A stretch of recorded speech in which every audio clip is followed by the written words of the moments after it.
Recording in progress.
Oh, right there.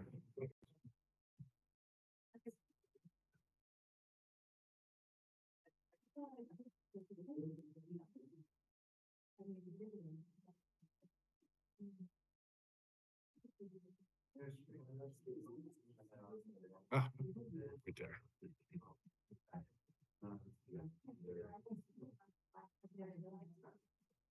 That's a tree.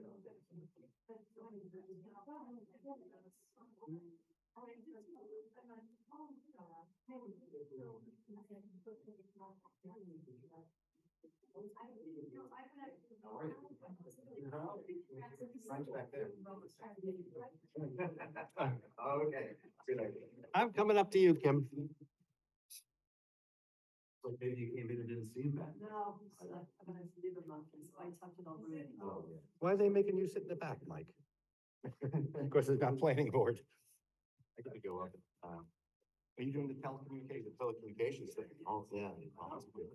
And, yeah, unfortunately, I had to put them first, but. Yeah, Rebecca said she may move too, because they have the rest of the Okay, oh, that'd be nice. She said that's gonna be. Is it, okay, maybe she'll. She's gonna, yeah, she'll get a move to the board. Okay. Looks like a full house today. Yeah, yeah. Except for Emily Swenson. All right, everyone, welcome. It's a pleasure to welcome you to this workshop meeting. Somebody must be of the town, I found very echoey all of a sudden. The town board of the town of Poughkeepsie. Yeah, it'll be. On May 14th, 2025. And while we're trying to get the sound system sorted out, we will do the pledge. I pledge allegiance to the flag of the United States of America and to the republic for which it stands, one nation, under God, indivisible, with liberty and justice for all. Okay, let's do a roll call. I'm wondering if somebody maybe has a They might be on Zoom as well. yeah, we're gonna try to work on that. Sorry, Bill, go right Okay, ahead. good evening, Bill Roeder, First Ward. Barbara Laird, Second Ward. Ann Berger, Third Ward. Good evening, Mike Safone, Fourth Ward. Good evening, Ryan Sharp, Fifth Ward. Ann Schurshin, Sixth Ward. Felicia Salvatore, Town Clerk. Rebecca Edwards, Town Supervisor. Okay, so we have 4 items on the agenda tonight. I would like to just make a couple of quick announcements. First, I want to thank everyone who participated in and volunteered for and worked for Community Day on Saturday. I know a lot of folks came out. We had hundreds of people. I'm not quite sure how many, but we had it was a big success, and I really appreciate everybody for trying to make that work the first time, and it was a good first effort. And I also just wanted to say that it is National Police Week, to observe and honor and remember and to thank and appreciate all those first responders who serve our communities, and in particular our police officers. And some of us attended yesterday the event with the PBA, and just wanted to remind everybody to express appreciation and say thank you to the officers who protect and serve us. So I would like to, before we open to public comment, I would like to make a motion that we change the order of the agenda and put the capital planning discussion at the end, because it's really going to be the supervisor's report for tonight, and it's more internal. I'd like to let our guests speak first on the other three issues, and then put capital planning last. So I move to put item 2 as item 4. I'll second that. Okay, all those in favor? Aye. Any opposed?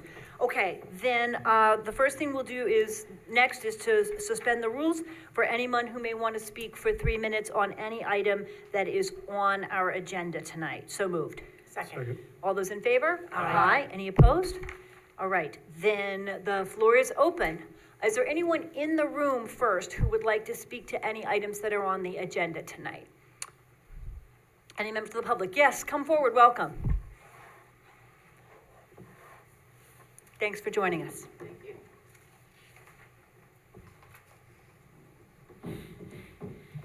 My name is Jennifer Betts. I'm in the 5th Ward, and I was just asking about the $6 million overpayment to the Arlington Fire District.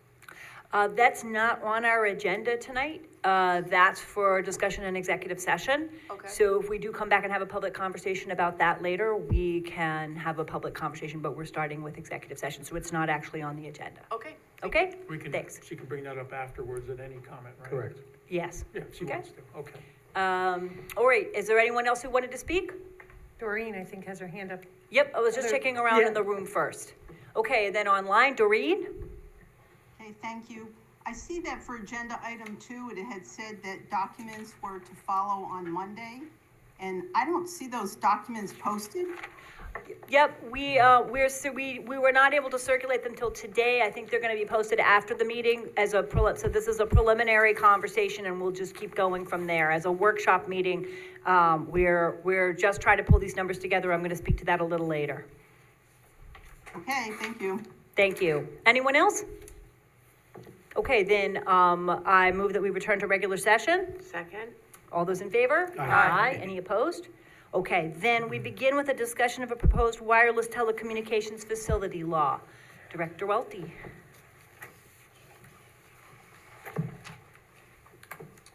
Okay, good evening. Thanks for having us. I wanted to talk to you tonight about the wireless telecommunications law that we've developed through the Code Update Committee. It's actually been some work that was done several months ago.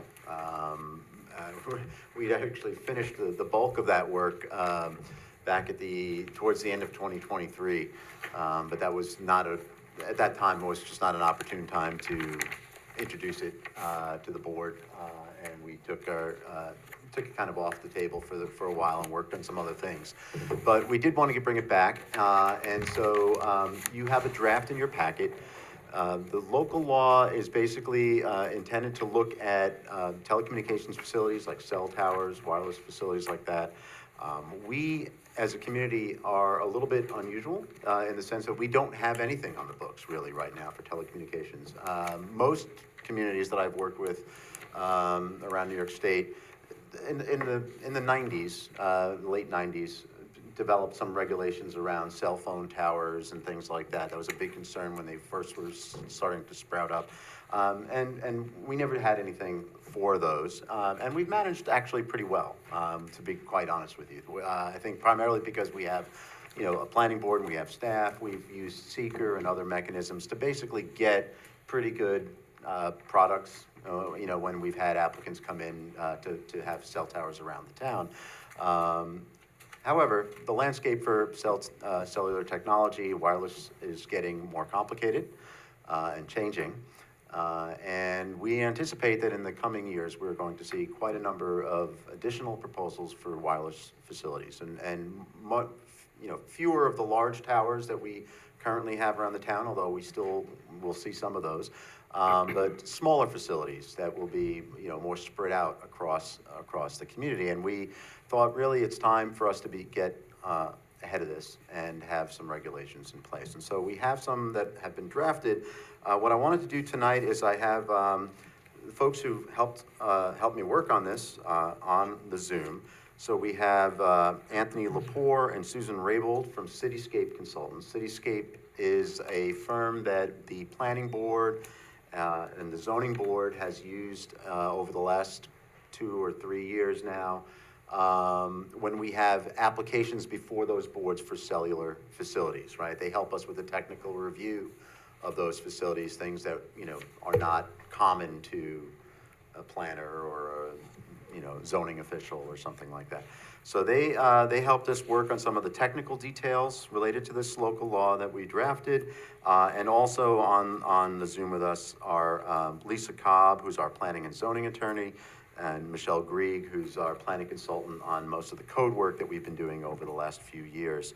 And so I'm going to ask Anthony to start first. He's going to give a little bit of the legal background that I think is important to understand when we talk about regulating wireless telecommunications. Susan Raybold will give us a little bit of technical background on what these things mean when we talk about small cell versus a macro cell and so on. And then finally, Michelle or Lisa will walk us through the local law and the design standards that go along with them. All right, so yeah, You Mike. did give us this last year, though, did you? We did. I remember the presentation. Yes, yeah, we've done, this is for the first time we're presenting it publicly. Okay. But you have seen drafts of this before, yes. So I'm gonna start with Anthony. Anthony, you able to share your screen? I should be sharing it. Yes, You we are. can see it, thank you. All right, super. Excellent. All right. So as Michael indicated, we are assisting you on addressing a number of issues in connection with wireless infrastructure siting in Poughkeepsie. What I want to touch on very briefly is what the constructs are of your limitations in terms of what you can and cannot do, and that's all bound up in federal law regarding wireless infrastructure. Oh, you should raise your hand. So the initial federal legislation was passed in 1996. It's codified at 47 You're gonna USC. speak, you're gonna tell me when to do that, right? I'm sorry, is there a way that we can mute? Right? I'm muting, has sorry. Okay. Thank you, Felicia. Okay, we're good, So thanks. That's codified at 47 USC 332, and it effectively states what you can and cannot do in terms of land development standards for wireless infrastructure. You are allowed to have design standards and aesthetic standards and safety standards, but you can't deploy development standards that prohibit the deployment of the infrastructure, and you cannot deny the application on grounds of RF radiation exposure issues, because that is reserved exclusively to the federal government to regulate. So that developed into the deployment of infrastructure, the permitting of infrastructure, and so forth and so on for a number of years. The industry was concerned about the timeline that it took for local governments to approve permits for infrastructure, and so they went to the FCC, and in 2009 got the FCC to issue a shot clock declaratory ruling that bound local governments to make certain decisions on types of infrastructure within certain timelines, as indicated in the slide. In 2012, the industry having won at the Supreme Court in challenges to that shot clock decision in 2009, lobbied Congress to add some language to some legislation that required local governments to approve certain types of wireless infrastructure. Basically, if it's already existing and it's being modified within a certain or added to within a certain physical parameters, you, as it says, shall approve and may not deny that type of modification. And the key concept there is it's a modification that does not substantially change the existing facility. And so that is a concept that we have integrated into the proposed code language to ensure that you comply with that legislation. In 2014, the FCC came back and redefined what substantial change meant because Congress didn't define what it was. And it also made clarifications on shot clock timelines and things you have to do. And again, all of these provisions are, I'm referencing here, are integrated into the proposed code that you're going to be considering because we're making it compliant with federal law. This is the definition, the current definition of what a substantial change means now. So if it's less than these elements, you shall approve and may not deny. If it's more than these elements, then you have some discretion in approving or denying the modification of the facility. And you still are have the ability to make sure that the facility as modified complies with existing building codes and other non-discretionary codes. Finally, in 2018, one of the things the FCC did was reduced regulatory review even further for small wireless facilities, which again is a defined term that will be in your code, and said that those type of facilities do no longer need NEPA and SHPA review at the federal level, but that did not impact your CEQA regulations, which are common to all development. And so you will still review applications for facilities for CEQA compliance when you get them before you. And that's also integrated into what we're proposing for code language. 2018, the FCC made further revisions to a lot of things.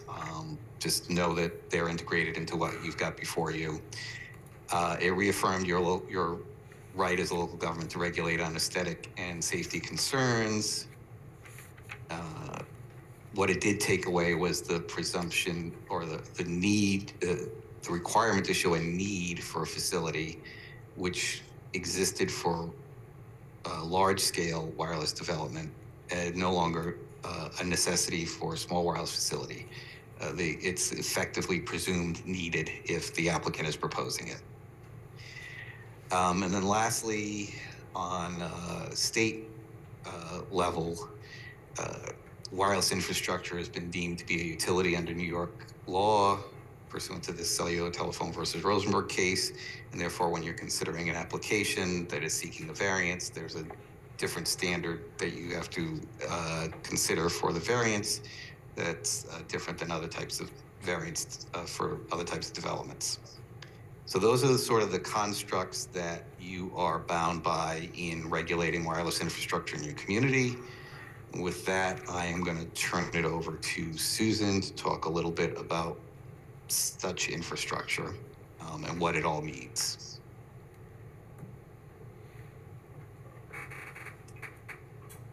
All right, thanks, Anthony. Susan, will you be sharing? Yeah, okay. Yes, it just took me a moment to pull it up. So thank you for having us here this evening. And can you see my screen okay? We do, yep. Okay, great. I was trying to put it to full screen, but I can't, but that's all right. So I'm going to pick up where Anthony left off. And when we're talking about the wireless telecommunications facilities, we're specifically referring to the type of infrastructure that makes your wireless cell phone and any other items that you have in your subscription to your service provider on your plan. So you may have a tablet, you might have a watch, you might have a laptop. We're not talking about fixed wire line used for Wi-Fi to the home or Wi-Fi to buildings. So we're specifically talking about wireless communications. And Anthony made reference to small wireless facilities. And so what we're seeing in the last several years is that these existing and future wireless macro cell sites, which is what you're most familiar with seeing, are being supplemented in rights of ways, public rights of ways, with these small wireless facilities. As you can tell on these macro cell sites, the antenna are much larger. The propagation pattern from these macro cells is a much greater distance, typically 2 to 4 miles, depending on terrain and building and tree clutter in that area. And the small wireless facilities have a much smaller antenna, and that propagation pattern is really only about 450 to maybe 800 feet. And they're primarily intended to address capacity of the network. So capacity is when you have many subscribers to the same service provider using their handsets or tablets simultaneously, and also using a lot of data simultaneously, causes those service areas that I mentioned from 2 to 4 miles to shrink. And as those areas shrink, they create these gaps because of not having enough capacity. So these small wireless facilities are used to help with the capacity. As Anthony said, you can have standards that control the aesthetics. And so when you're looking at these wireless facilities, these are common non-concealed facilities. And some of the equipment that you're used to seeing on these macro cell sites are antennas and radio units and some small microwaves. And then those are distinctly different from microwave and from public safety infrastructure. We're primarily talking about this type of configuration in the code that you're considering. The macro cell sites also, in addition to the antenna on the towers, have to have ample ground equipment at the base. And we are still seeing these large equipment cabinets being used. They're typically for air circulation around equipment that creates a lot of heat. And then in the higher frequency, if the provider is only operating in the mid to high frequency, then they don't need an equipment cabinet this large, and they can go with something smaller. But you do have to take that into account, which your code does, in terms of not only regulating what it's going to look like in the air, but what it's going to look like on the ground. Again, images of your typical non-concealed facilities. And this is a slide showing some concealed facilities. And these images, the equipment that you just saw is behind some of these radio transparent materials so that the antenna are not seen, the coax cable isn't seen. And this is one of the faux monopines that has antenna socks on the antenna so that you don't see the antenna sticking out quite so much behind the faux branches. One of the other changes that the federal government made was in their definition of a base station. A base station used to be this ground equipment at the bottom of the tower. Now, a base station is any structure that antennas attach onto that are not a tower, like in the images I just showed you. So water tanks, buildings, silos, fire towers, if they go on a utility pole, an existing utility pole or high tension transmission line tower, those are considered base stations. And again, these facilities can also be concealed or semi-concealed behind RF transparent materials like these faux louvers and this extension of the building, which is not part of, I mean, it's part of the building, but it's an architectural feature. Behind it is all the antenna equipment. Or in this image, you can see how the antenna have been painted to match the outside paint of the building. For small wireless facilities, these are typically 50 feet or less in height, and the type of equipment that gets mounted on them is really dependent by the provider. But these are some examples of the equipment mounting onto existing wood poles. And these are non-concealed, meaning that you clearly see all the antenna, all the wires, and the ancillary meters and other things that go on this facility to make it work.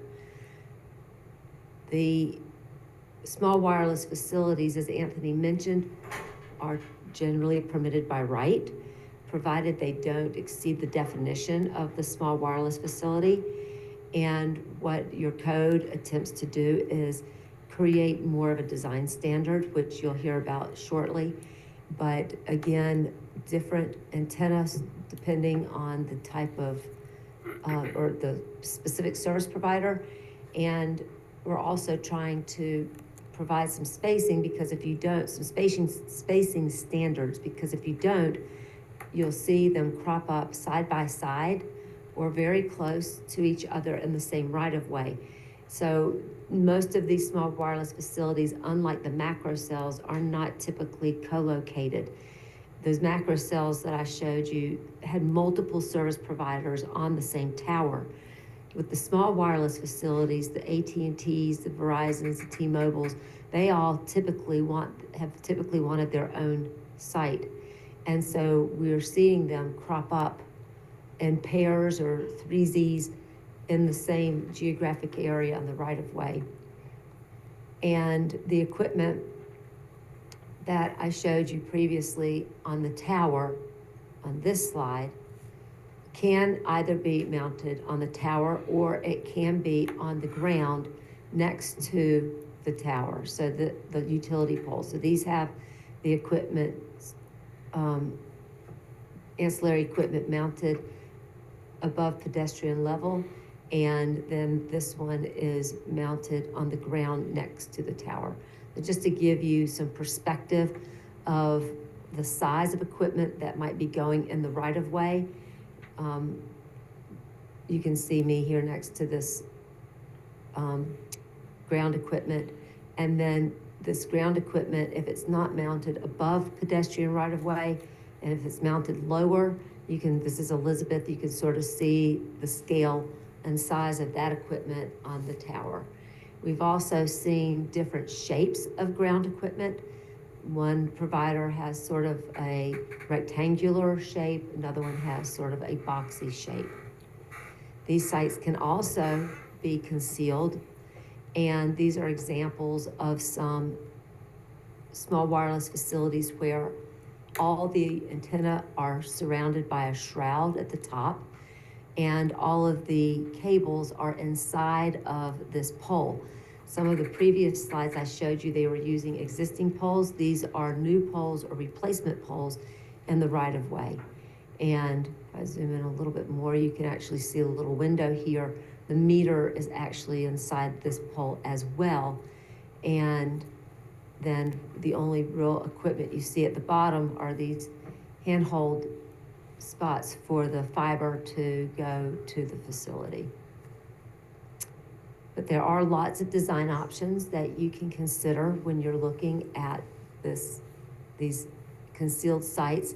This is an example of the different dimensions of the poles. Some are thinner, some are thicker, some are bigger at the base, some have larger tops, some have acting light standards, excuse me. And so it's really up to you to decide, what you want these to look like, but they need to be put into the code so that when the industry comes in, they know what your expectation is. And now I'm gonna hand it off to the next speaker to talk about the design standards. Thank you, Susan. And one thing before we get on to the code and the design standards, just quickly, Anthony, I don't know if you mentioned it, but how does the federal regulations treat concerns about radio frequency emissions, RF emissions? Because that comes up Yeah. quite a lot when we are in front of the planning board and the CBA. Correct. I did touch on that on one of my slides. Effectively, as long as the applicant certifies they are in compliance with the federal standard for RF emissions, that is the beginning and end of the local government's inquiry on that issue. You have no jurisdiction. There's been a number of court cases on this particular issue. You have no jurisdiction to inquire any further on that issue. All you can do is ask that they certify that they are in compliance with it's 47 CFR 1.1308 or something like that. But yeah, you have to, you can request that they certify that they're in compliance with that standard, and that's generally the beginning and end of the inquiry.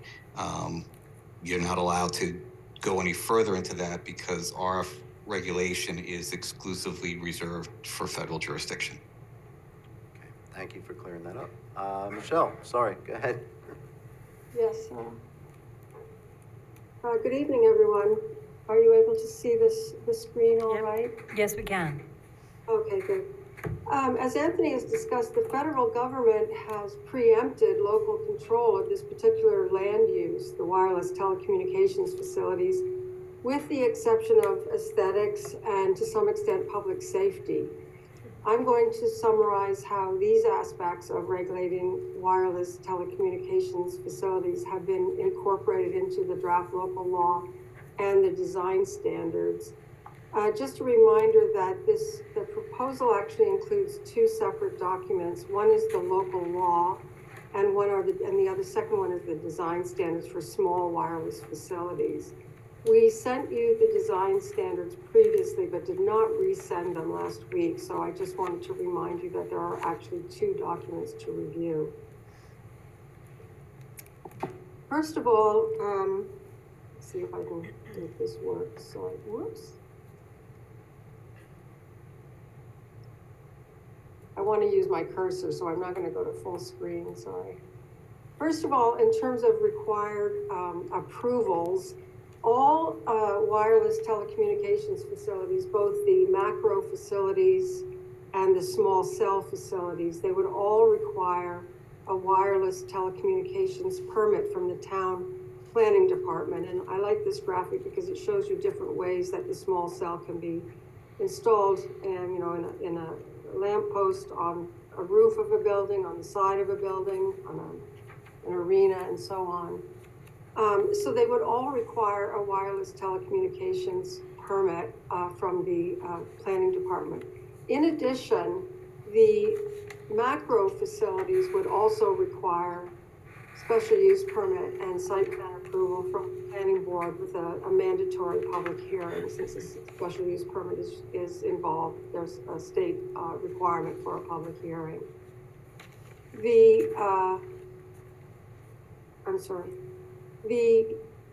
small cell facilities that are located outside the right-of-way. Now, most of them are going to be, as Susan stated, located within the right-of-way, but there are occasions when there might be a small cell facility located outside the right-of-way. In this example at the top, you can see they've incorporated it into the lighting for a playing field in a recreation park, and this one appears to be located in either an office park or a shopping mall.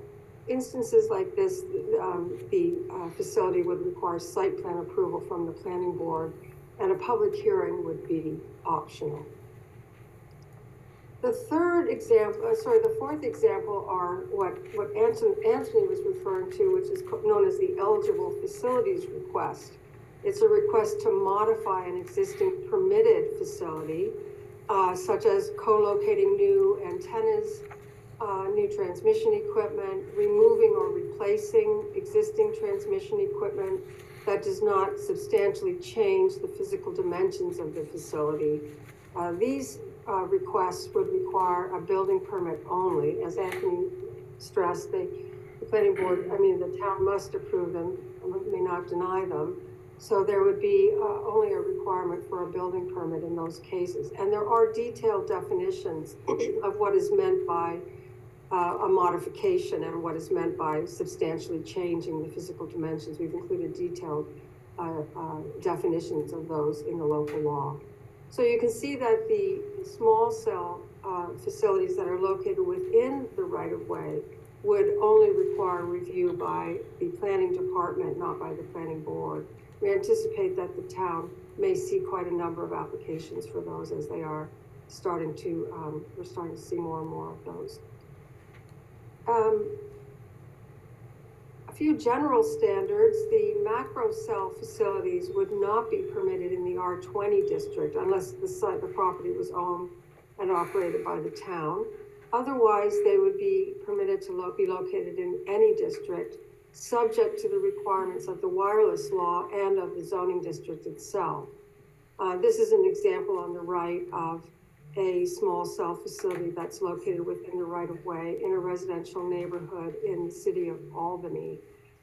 The facilities would not be permitted on buildings that included dwelling units, including single-family, two-family, and townhomes, but excluding multifamily and mixed-use buildings. They would be in that case. Those buildings are taller, and so they're more amenable to this type of infrastructure location. This is an example of a rooftop installation. I believe that this is in the town of Poughkeepsie, and I believe this is an office building, but you could see if it were a small apartment building, it would be could be appropriately located here. This is a facility that's located on the roof of a mixed-use building in the village of Rhinebeck. So it's commercial uses on the first floor. I think there's some commercial on the second and apartments on the third floor. So they would be permitted in those cases, but not on buildings such as a single-family dwelling or a two-family dwelling.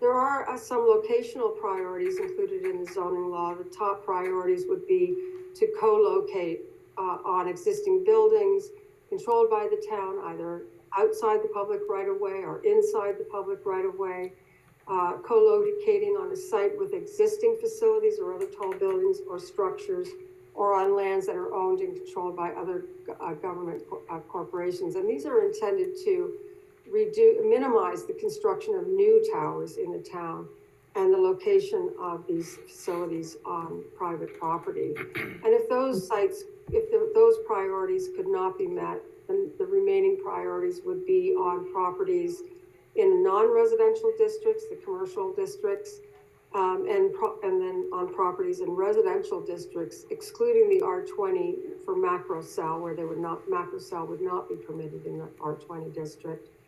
And then they would be prohibited in the Main Street Historic District, the Stone Street Historic District, or on or adjacent to any property listed or eligible for the state or national registers of historic places, unless the applicant could demonstrate that no feasible alternative site existed to remedy a significant gap in coverage or a capacity need.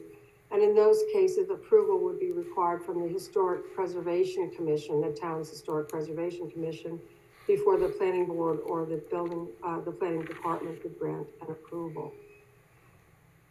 The provisions include detailed requirements for safety, security, noise, RF emissions.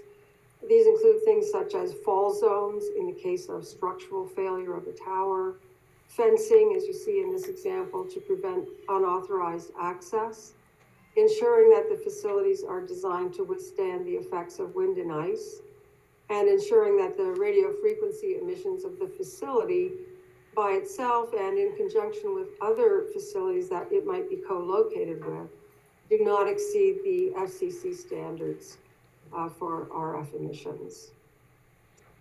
There are standards to mitigate visual impacts included in the draft zoning law. Height limitations, a maximum of 150 feet would be allowed for a macro cell. The micro cell is limited to a maximum of 50 feet typically. They would be required to be sited on so that they would have the least adverse visual impact. And the planning board and the planning department would be authorized to require submission of a visual impact assessment, including, for example, simulations to demonstrate that the siting will minimize visual intrusion to the maximum extent practicable. There are standards for landscaping, screening, and camouflaging design, and Susan is showing you some of these for the lighting fixtures. You can see this is a sort of a highway scale. The one on the right, the left and the right are these highway scale lighting fixtures, which are actually small cell facilities, and this is a more of a pedestrian scale with an historic look, small cell facility. These are some examples of how the equipment can be camouflaged, or you can see here the antenna is located behind an RF transmitted banner. It's material that allows RF transmission, but it's a banner. And these ones I think are quite quite fun.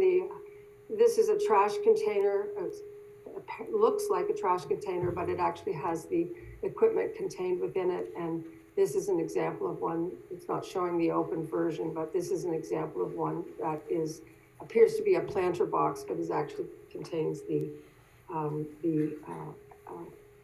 equipment for the small cell facility. Equipment enclosures would be required to be compatible with adjacent buildings in terms of design, materials, and colors. If there were antennas mounted on a rooftop or attached to the building, the equipment for those facilities should be located inside the building, wherever technically feasible. And no signs or lighting would be allowed except as required by the FCC or the FAA. And all applications for small wireless telecommunications facilities would be required to comply with the town's small wireless facility design standards to the maximum extent possible. And these are some examples of a few of the standards. I'm sorry, those photographs are quite blurry, but you can see in these examples that they have a big boxy equipment shelter at the bottom, that there's no smooth transition between the antenna, they call them cantennas when they're on a pole like this, and the pole itself.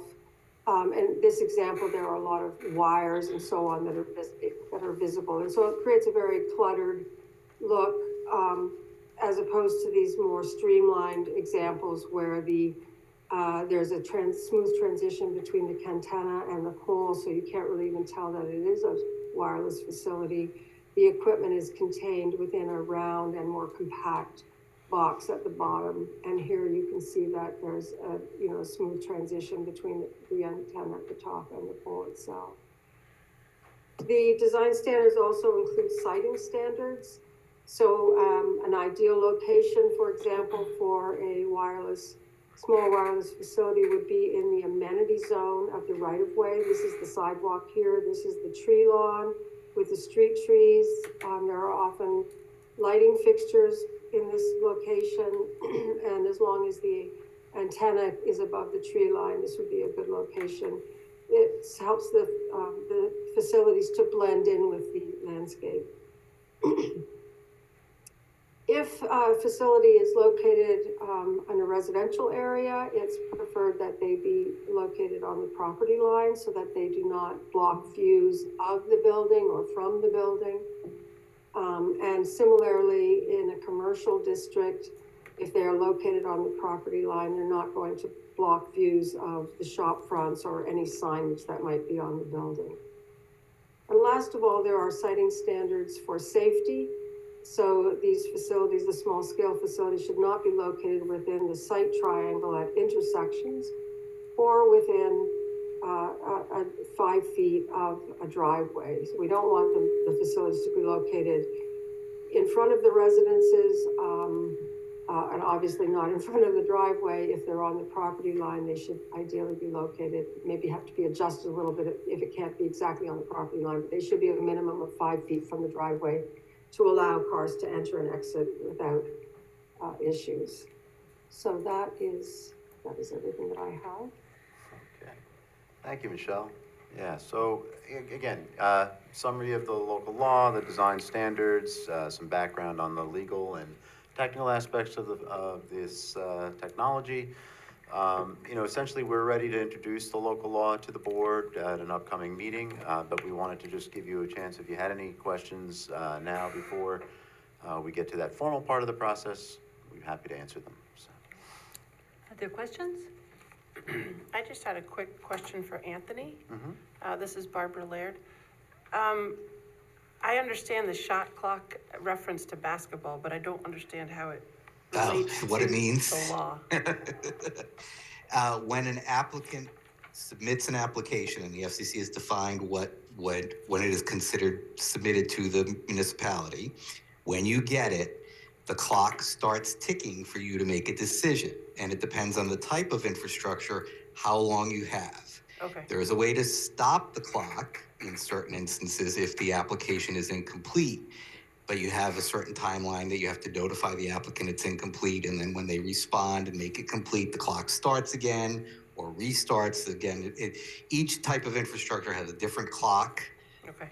Just know that we've built all those timelines into your proposed code, and staff is going to be well aware of what all those clocks are so that they can process applications in a timely fashion and get them before the adjudicating authority so that you can adjudicate the applications in a timely fashion, because in some instances, failure to meet the shot clock will be deemed an approval under federal law.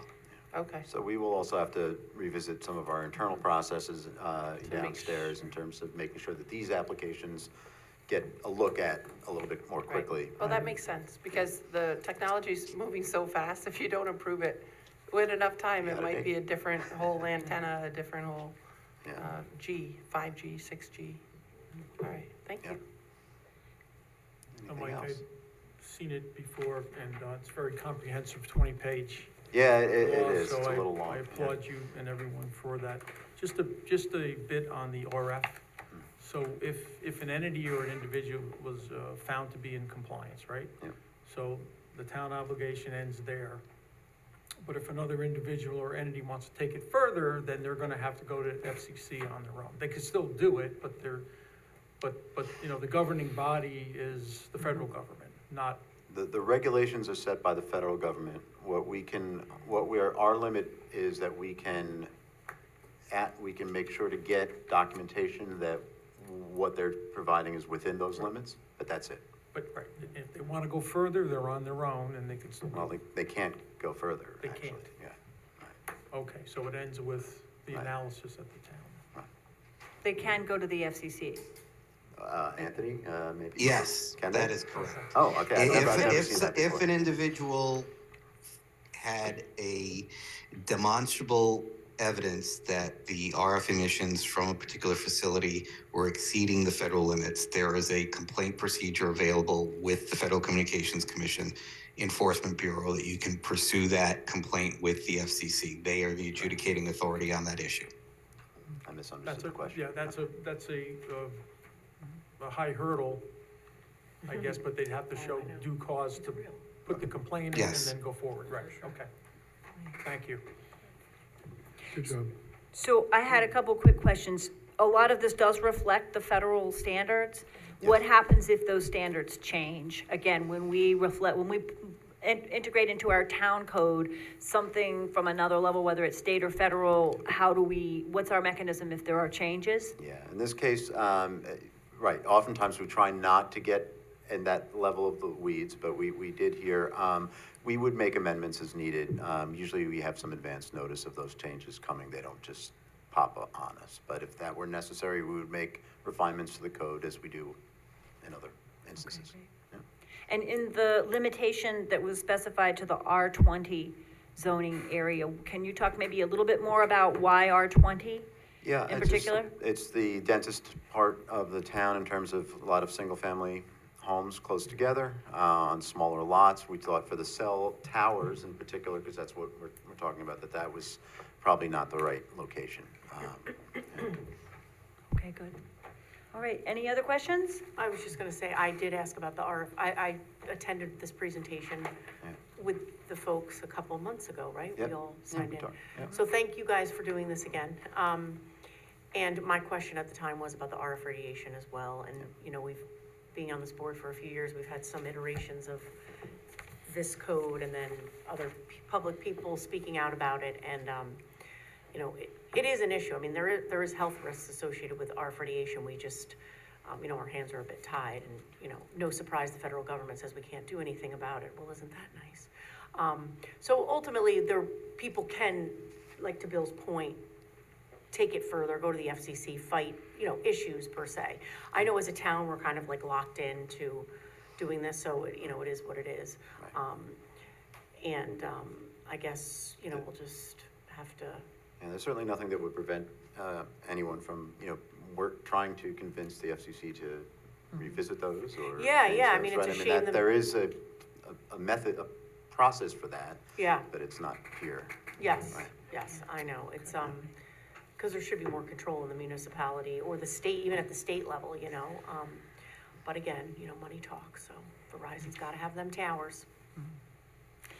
I just want to echo everybody else in thanking the team for doing this. This is a lot of work and it's very complex and I appreciate it. And also, I've started looking more suspiciously at trash cans and light poles now. So thank you for the education in this infrastructure, and I'm able to read the urban landscape a little bit more now when I'm walking around New York City thinking, is that really a trash can or is that a wireless facility? So They're everywhere. yeah, they are. It's also a little alarming. They're everywhere. So thank you again for that, for helping us understand this better. All right? Thanks again. Mike. Thank you. Okay, I believe our next item is a presentation about 200 Salt Point Turnpike, the Corn Crib property. Welcome and thank you very much for being here. And you also have done some very serious homework here. Madam Supervisor, members of the town board, my name is Frank Rettel. I'm the project manager for Rettel Real Estate. With me this evening is Kim Lawrence. She's one of the principals of Rettel Real Estate. We're here to talk to you about property we own on Salt Point Turnpike, from 200 Salt Point Turnpike up to 234 Salt Point Turnpike. If you don't mind, I'll share my screen, or I should say, I'll attempt to share my screen. We have handouts just in case. They got them, Okay, you have them, okay. yeah. Let's see. Usually people have been able to connect. There we go. Perfect. Yep, we're getting there. Okay.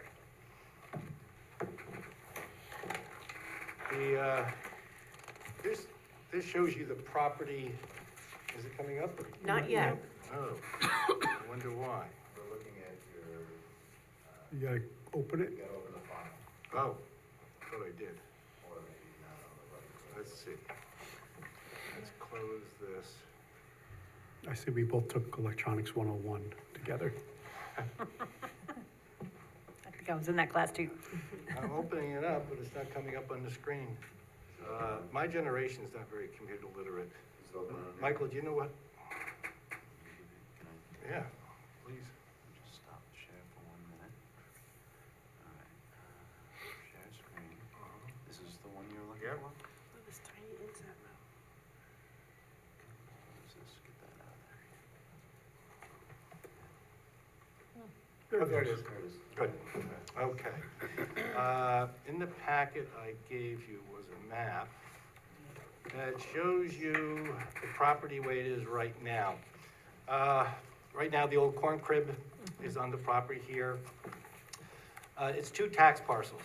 On this other tax parcel was the old Le Pavillon restaurant. There's also a hairdresser there, and there's a barn building in the back. The current zoning right now is BN along Salt Point Turnpike. I think it's about 200 feet in, and the rear section is multifamily. What we'd like to do and propose is to change the zoning for both parcels to MHR for manufactured housing. Our goal is to create another mini Gables. The houses, the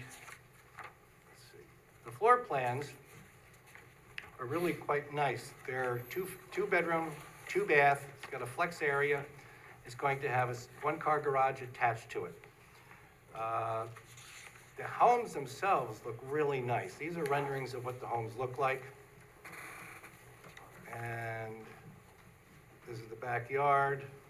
This shows the front with the garage.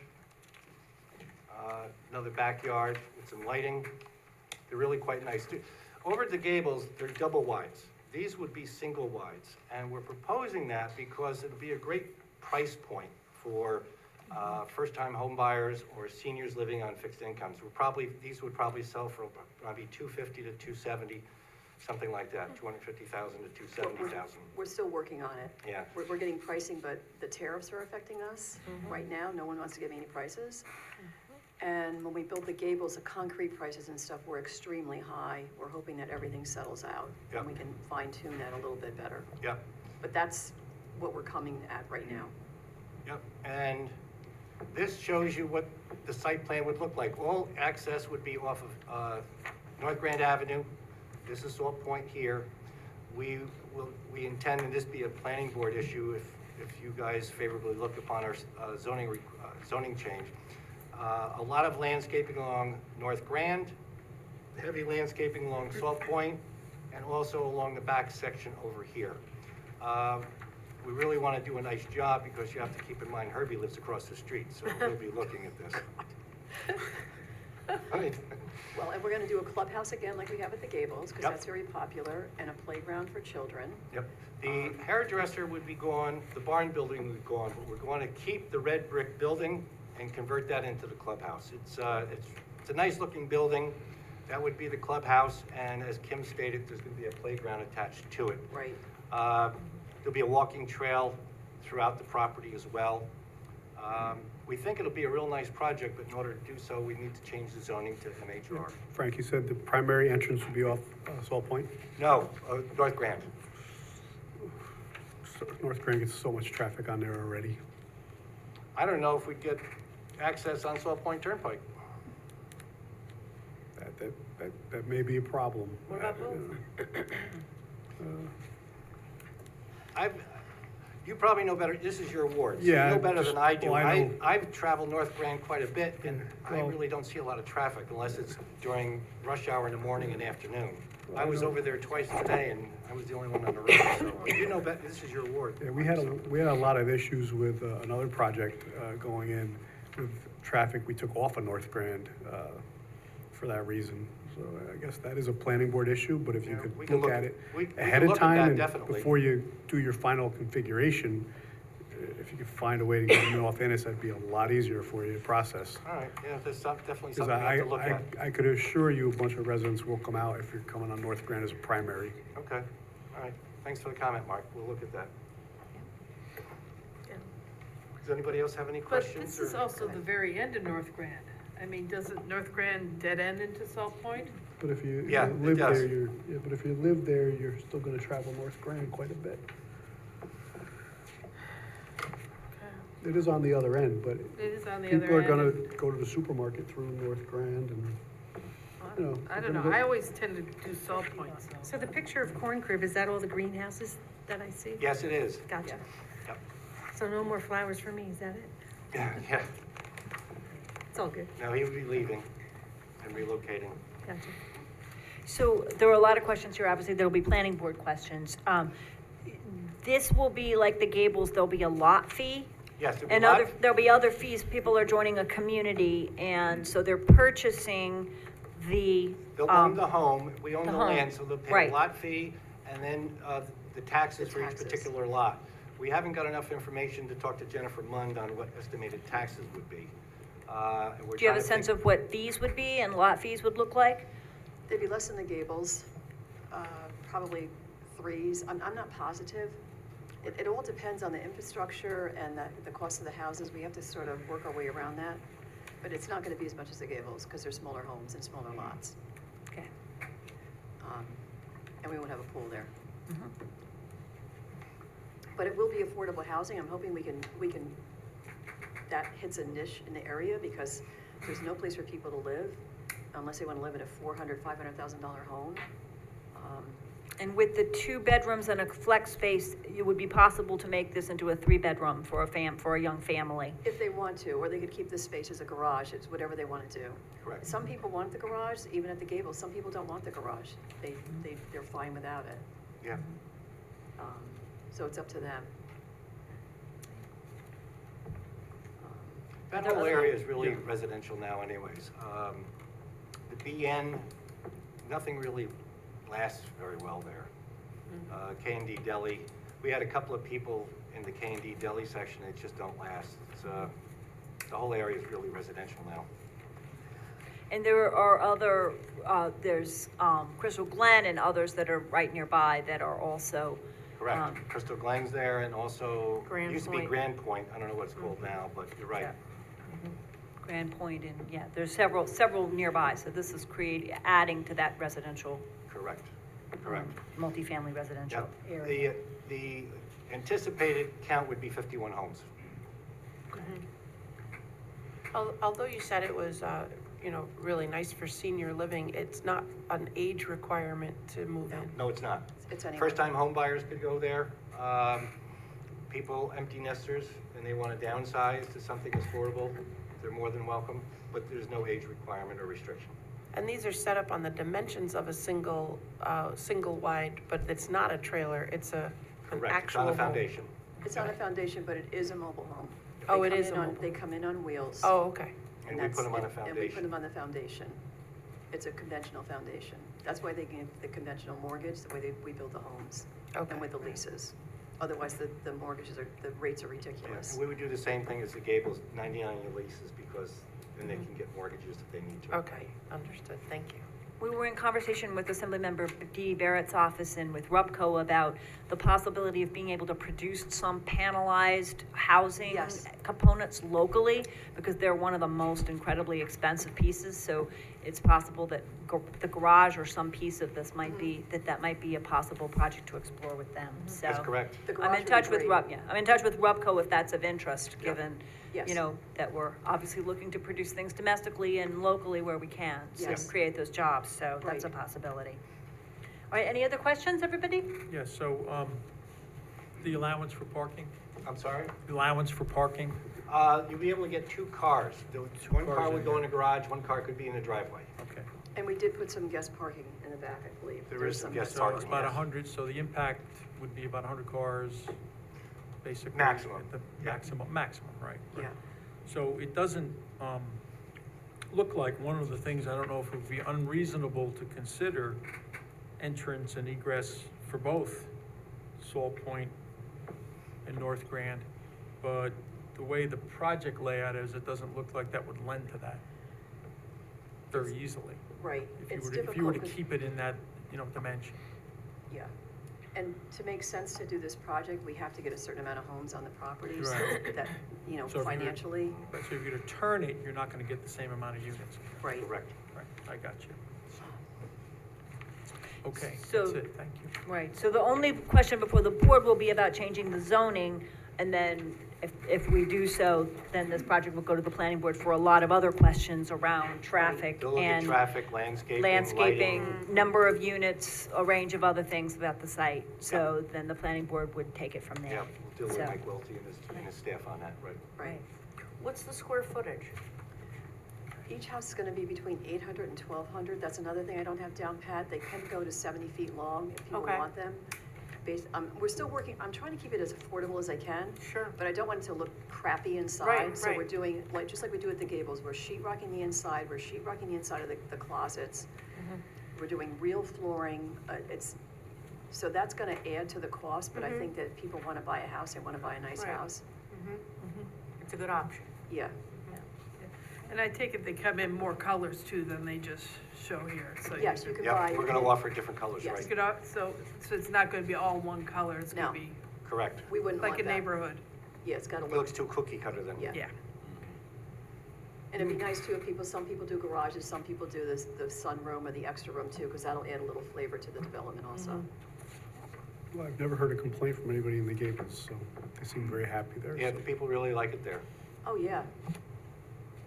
We talked about the stability of this for young families too, with the playground and the possibly after-school space in the clubhouse, and Yes. really trying to make sure that we're making it possible for young families starting out to buy something that is affordable according to, that's still, I know I'm getting old, but $250,000 doesn't seem affordable to me, but it sure is in this market is. compared In to this everything market, else it that's out there. It's So, crazy. it's crazy. And so here's an opportunity maybe for young families to be able to build some equity. That's So, correct. Yep. right. Okay, anybody else? Thank you very much for coming, appreciate it. Thank you. Thanks for having us. Absolutely, thank you for being here. Thank you, Kim. Okay, the next we have is the proposed cannabis retail dispensary at 1837 and 1839 South Road. Welcome and thanks for being with us.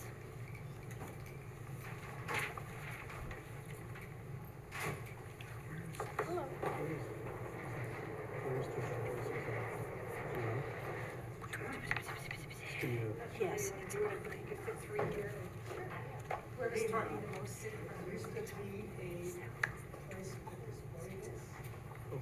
Oh, an easel. Our clerk, yes, AV equipment. It's single building? I went to school with some. Oh, really? I guess they'll tell us. I figured you'd find out. No, I looked at it in the brain.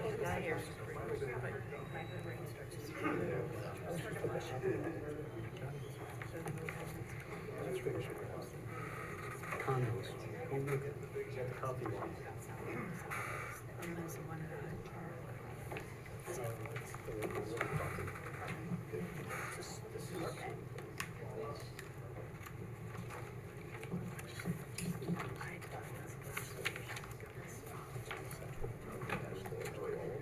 Oh, is it good? Thanks, Mike. He always does that. Welcome. Good evening, Good evening. Madam Supervisor and members of the board. My name is Ed Lodi, architect. With me is Beth Nash from my office. And we are here to assist the gentleman here with their presentation to you regarding the proposed facility. Terrific. You might want to hold the mic a little I'm closer. sorry if you didn't Thank hear you. that. We're here to, the four of us going to make this presentation. So presently, I think, Bill, you would start this. Sure. So I'll introduce myself first. I'm Bill Kemp. I'm with Hudson RV LLC, the parent company. Could you, again, That's- we're video recording, so if Bill Gotcha. can use the Can you mic. hear me it's- now? We certainly can. Thank you very much. That's okay. Again, Bill Kemp with Hudson RV LLC, the parent company for this project that we're proposing. Robert Macho, town of Poughkeepsie, New Hampshire, I live in. I'll be doing the You gotta use the mic, sir. Oh, management owner. So let me just give you some background about what we're all about, Hudson RV. So our vision is to be synonymous with a superior cannabis experience. And what do I mean by that? It's grounded in a couple core principles, right? So it's exceptional customer service, welcoming hospitality, and the highest quality standards. And those standards are not just product standards, but it's how we do business, right? The technology that we're using, the experience that the customer has when they come into our location, the ease of transactions, the follow-up. Our plant, Hudson RV, was established to build, operate, and brand a flagship retail operation in Hudson Valley. The company has applied for a retail license as a social, economic, and equity applicant, and we have received from the Office of Cannabis Management a provisional license, and most exciting, we have received proximity protection on this location as well from the Office of Cannabis Management. Well, this allows us, the provisional license allows us to begin all of the infrastructure build-out, operational development, all of the planning stages to get us to where we need in terms of opening. So to begin all of the things that we need to do and get involved in the process to move ahead. We will be doing business as the Hudson Strands brand. That's our retail brand underneath Hudson RV LLC. And it's all about, again, creating a great environment for the consumer when they come in, just to inspire trust, comfort, and then obviously what we're trying to inspire is repeat visits to our location. Location, as obviously we're talking about, is the great location, highly visible, at a great intersection in the town of Poughkeepsie.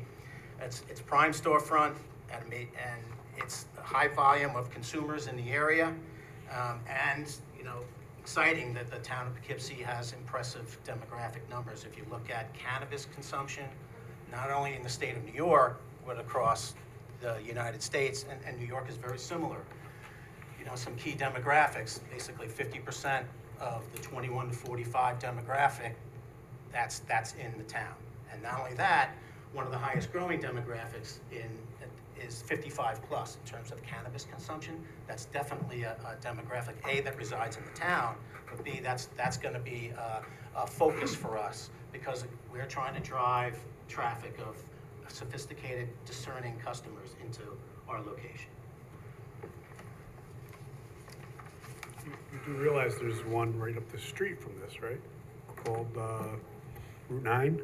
Roots, yeah, sure, but it's a great distance away. I mean, that's a good distance away. It might be helpful for you to locate this along Route 9 for everyone. It's on the opposite side of the road also. It's on northbound lane, we're on the southbound lane. Right, I know. so we're on the intersection of what, 9D and South Road. Roots is on the Okay, good. northbound, So is on the it would be next southbound. to, Vitality Bowl.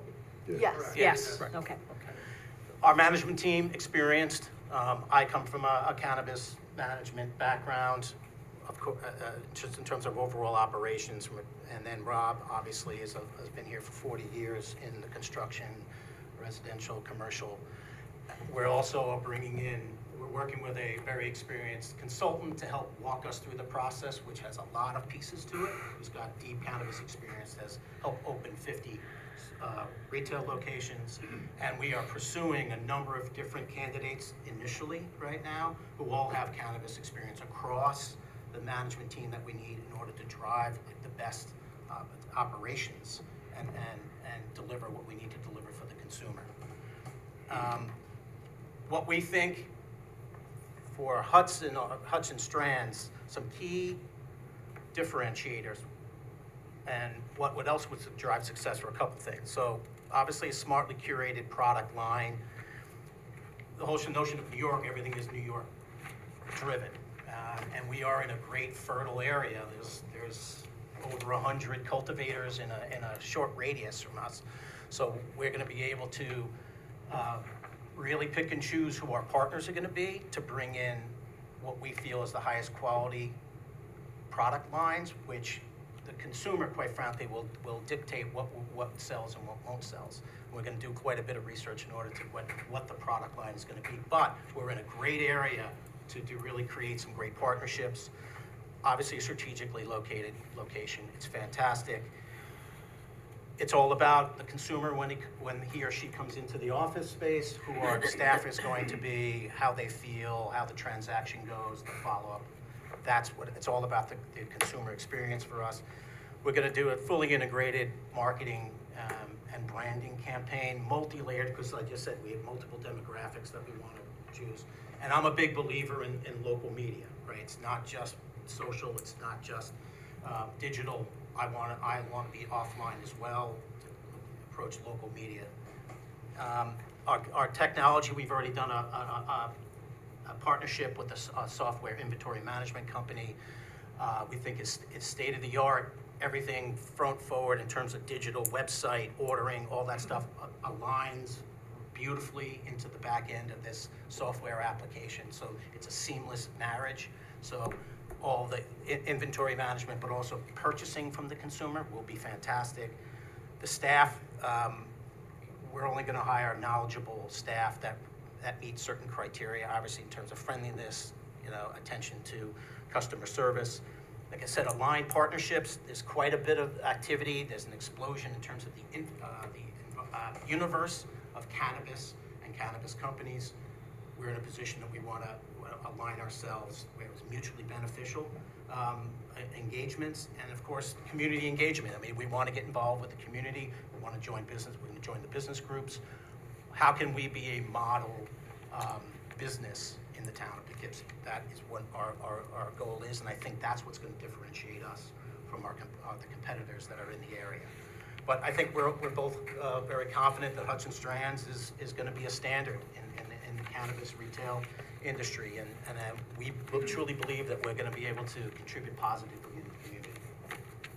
So that's what I say, but Ed, you're up. Thank you very much, Bill. So, having listened, can you all hear me? We can, thank you. Thank you. Having heard Bill, he's got the top part. I've been an architect for a long time, so for me, it's actually very easy to design in something special. What you're looking at here, and you all have a copy of this, I believe. You're looking, let me go to that side. This upper image here in the left top corner shows the existing building. That's at that location. And the small one is the one that Hudson Strand is going to be leasing. So we enlarged that for you to see it down here.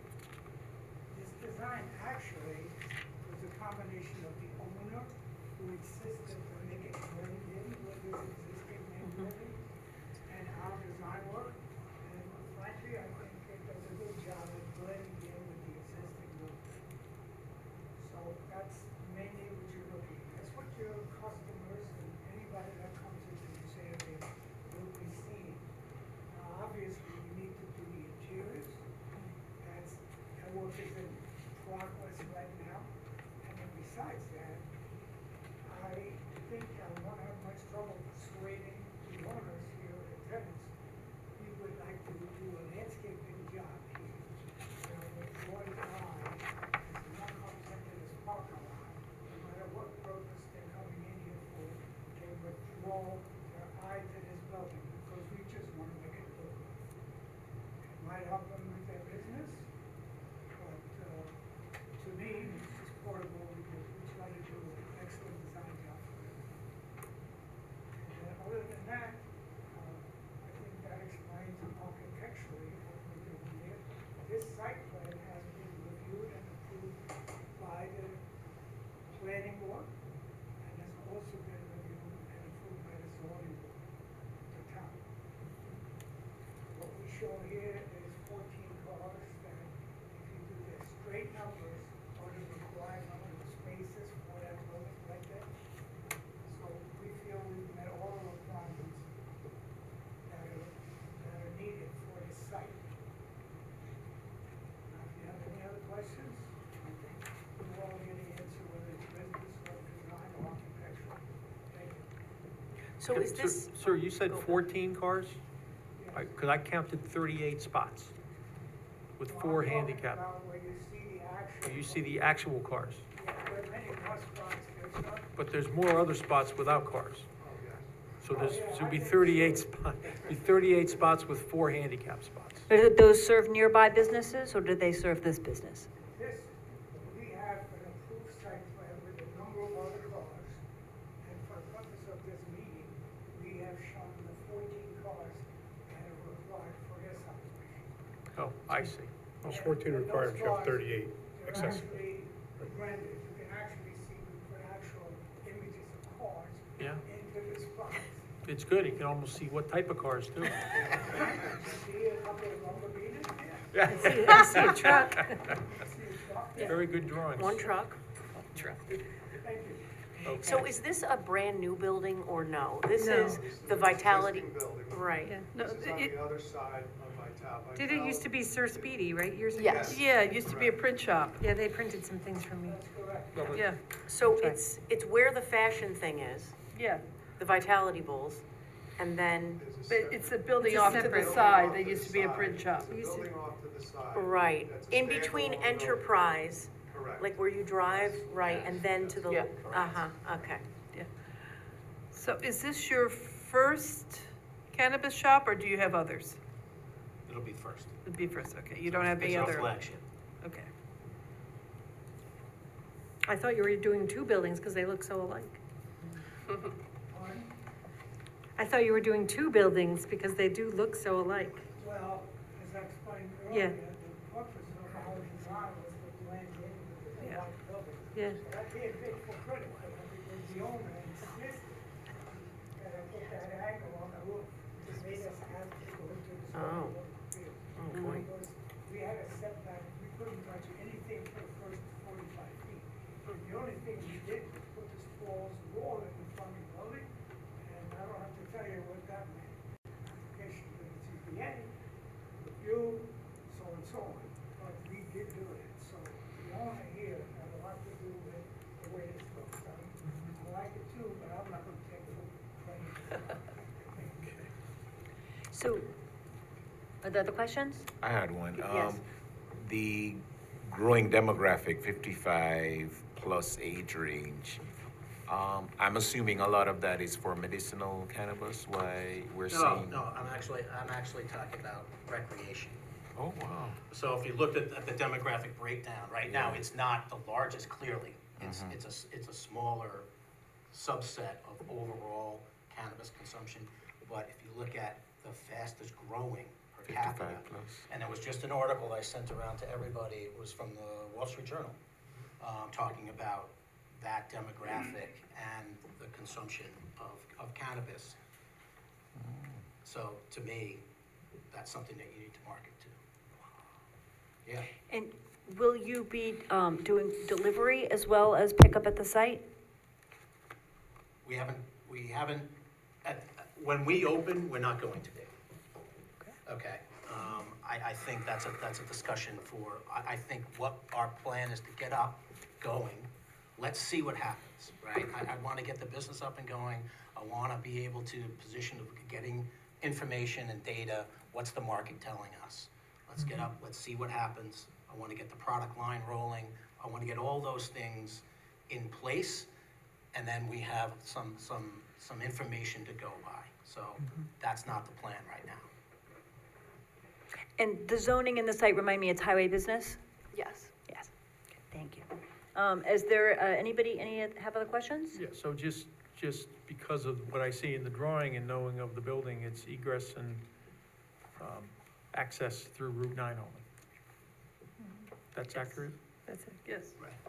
Yeah, I believe so. Are you asking how to There's no back entrance, in other words, it's There's a Route 9 only. area that people use, but Right, and spits out on 9D. On Route 9.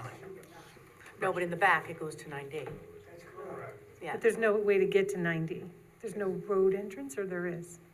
there You is. gotta go through the parking lot. Yeah, you gotta go through the parking lot. Oh, really? And there's a light right there at Yeah, the you can sneak exit. through the, right, okay. Right before it gives you the access to the Southwest Mall. Yes, oh, Yep. right, Through right. Staples Yep. or through there, okay. What is the expected hours of operation? What are you anticipating? I think it's going to be pretty standard. Again, I want to see, quite frankly, what everyone else is doing. I think that's going to be a big part of it. I want to understand what's happening in this market up and down. I'm not sure. I think we need some flexibility. I believe the standard operating is 10 to 8, right, or 10 to 7. That will depend. And I think it'll depend a lot about staffing, and it'll depend about how things are working out. But that's been, if you look at all the other cannabis operations up and down, so, that's pretty standard. Does the OCM set those standards, set those times? No. It's up to the Individual. management of that particular, Right. that particular site, that particular market. There could be some local ordinance, who knows? Right, I'm right, not sure. right, But right. I think it also has to do with managing the business. Yeah. And certainly, opening when we know there are peak times of sales. And we know what those peak times are. Is there any other comments, questions? Okay, thank you very much for being much. here. Really Appreciate your your time. presentation Thank very you. much, and thank you for your time. Okay. Okay, our last item on the, before we get to reports, would be capital planning. We're beginning to think a little bit about capital planning. And I have a document that has been shared with the board, but as Doreen noted earlier, we have not had a chance to circulate until just now. And so I want to just go over it briefly. I'm a big believer in rough first drafts. And in a collaborative, transparent process for developing plans. The town has never had, apparently, a long-term capital plan.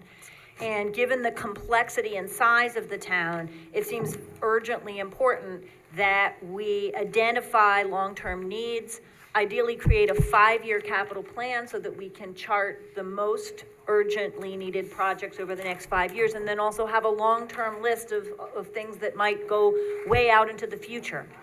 So I spent a lot of time, I worked a lot on the budget last year. I want to thank Trevor Rettle, who's done a lot of work on this proposal, and also the department heads who have really wrestled with these figures.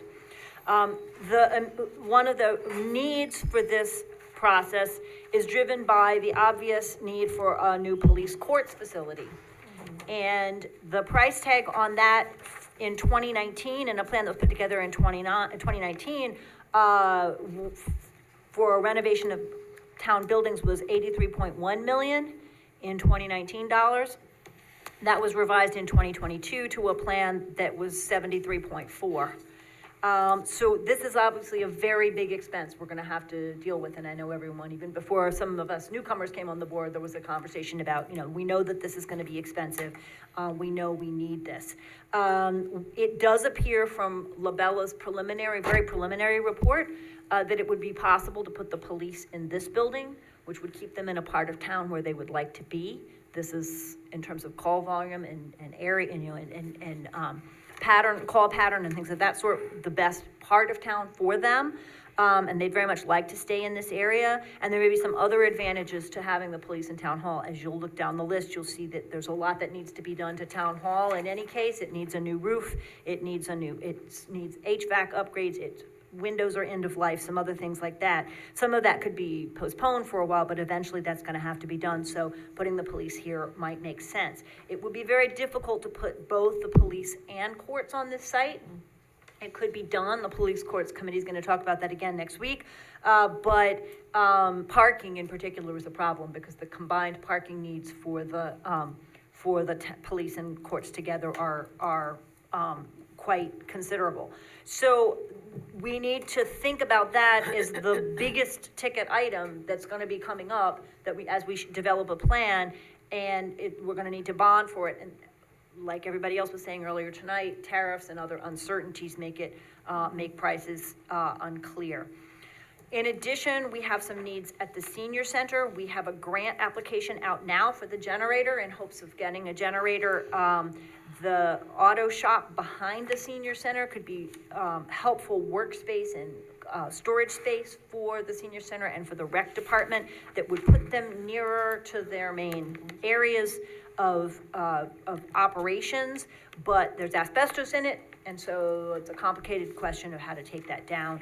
There are also a lot of parks needs, I would say, that are not on this list because we obligated a lot of our remaining ARPA funds to parks, and so the recreation department is working on replacing some outdated playground equipment and things like that this year, and that's with grants and ARPA funds to carry that forward.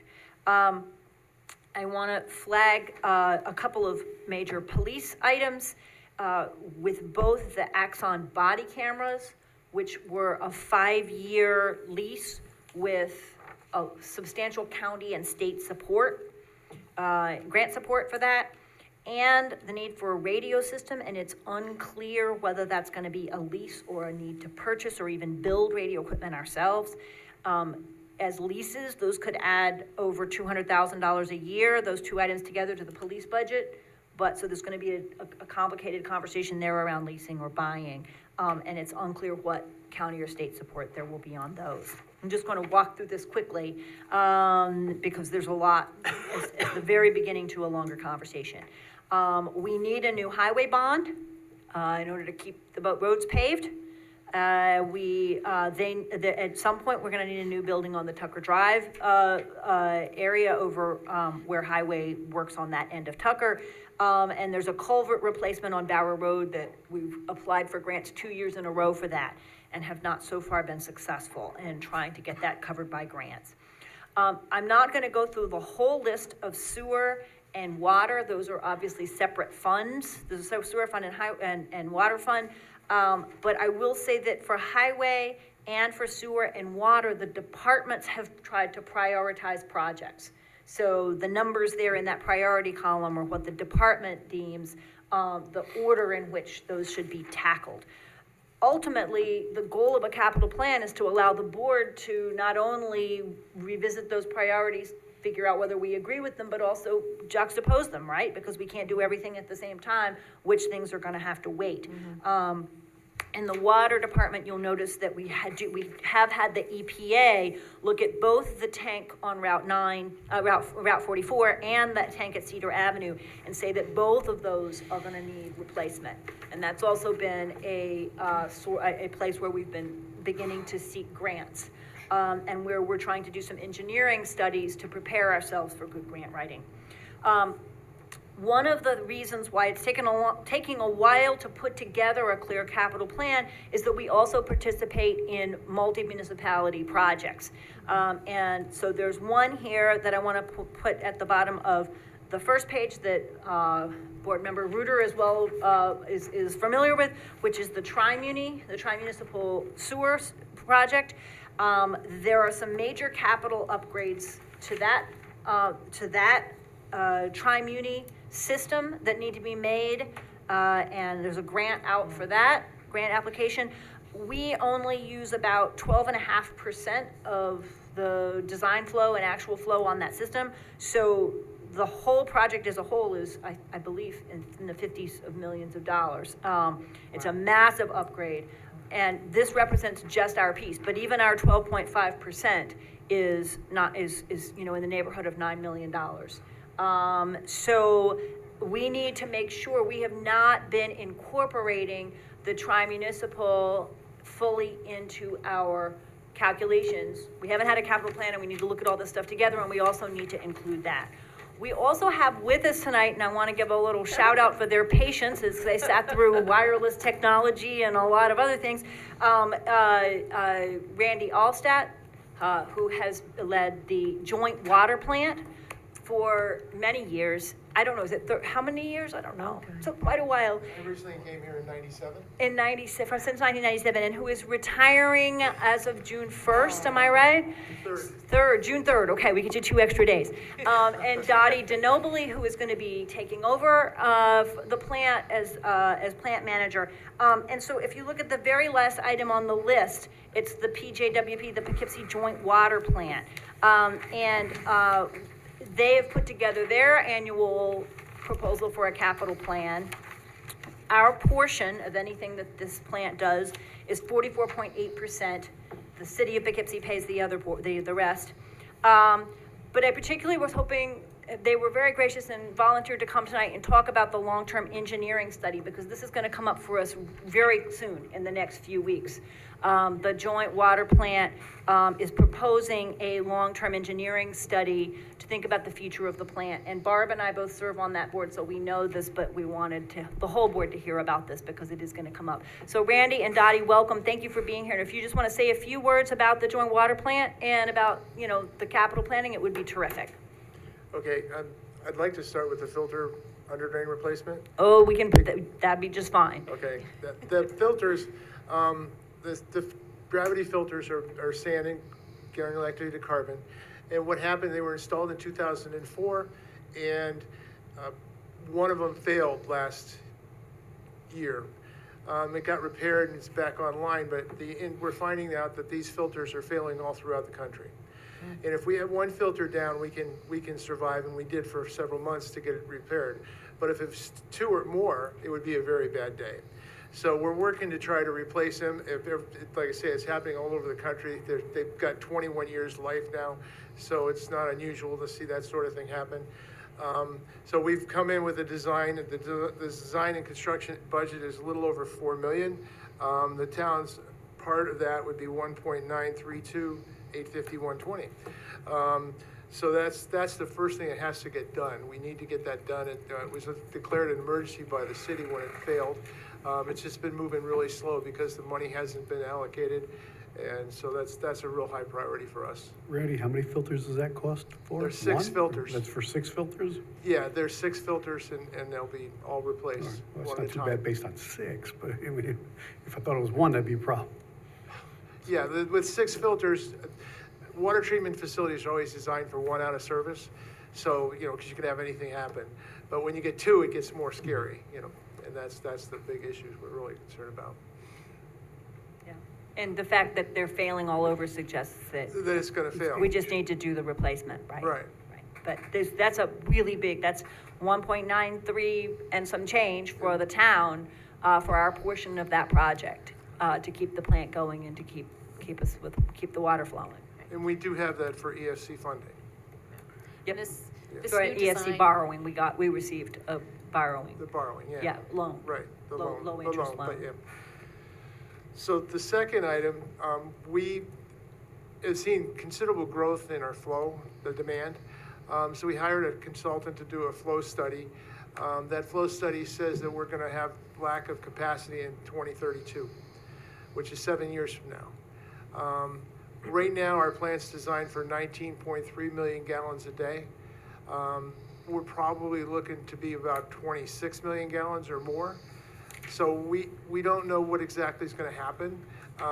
We may be able to upgrade the plant and somehow figure out to get the capacity, but the plant was originally designed for 16 million, and now we're designed for 19.3, and the pipes haven't gotten any bigger. And when you stick all this through a hole, it just won't go through anymore. So that's really the restriction. So we may be looking for another water treatment plant, so we maybe have to find a new location for the treatment plant and then budget for it. So what we're looking for is an RFQ, request for qualifications from engineers, where we can identify what we have to go through in the future. And so that study, I project it's gonna be around $500,000. I hope that's a high number. But it's a very significant study. Once that's done, then we're gonna have to go to the cost of the facility. And in here, in my location, I put like 42 million, but I have no clue, really. After we get the flow study done, after we get the conceptual comprehensive plan done, then we'll know the cost for the total upgrade. And it's very open-ended, so in terms of long-term planning for the joint water plant, we could be looking at building a second plant and operating two. We could be looking at moving to an entirely new location for a much bigger site. We could look at hopefully finding a way to expand the current facility to provide that volume. But there's a lot of complex questions about how much water is needed and how to deliver it, so. Right, and then we'll be looking at, if we are looking for different plants, we'll be looking at 3 different locations and costing out 3 different sites to do the analysis of where the next plant would be and how that would be. Randy, are you staying in the area for consultant work, or? I am not doing consulting work, no. I'm just asking. I've been there for a long time. I turned 70 in January, I'm done. I'm gonna help the Hudson 7 out some more and volunteer some time, but I'm not gonna get paid for it. Well, thank you for your time down there. You did a great job. It's been great working here. I came here in '97 from Reno, Nevada. That's where I did my water license work. So it's been quite an event. My wife grew up in Stillwater, still by Saratoga, so it's worked out good for us. Wonderful. Are there questions for Randy and Dottie? Thank you for being here. Yes, thank you very much for coming, and thank you for your many years of dedicated public service at the water plant. And Dottie, it's been a pleasure working with you, and I look forward to continuing to work Same with here. you. Yes. Thank Great. Dottie, how long have you been there so far? So I've been with the water plant for a total of 13 years. Just wondered. Okay. Are you the only woman that works there? I do have a lab technician now that's a woman, so, but it's just the two of us. We're diverse. Yeah. Oh, I can tell. We are diverse. It's great. Yeah, we hire the best. We don't, but we Right. still hire the best. Right. Yes, that's the And- criteria we use for, but Yep. we also open for anyone that was interested to apply. No, it's great. What do I know about water plants? And- Sure, yeah. That girl works there.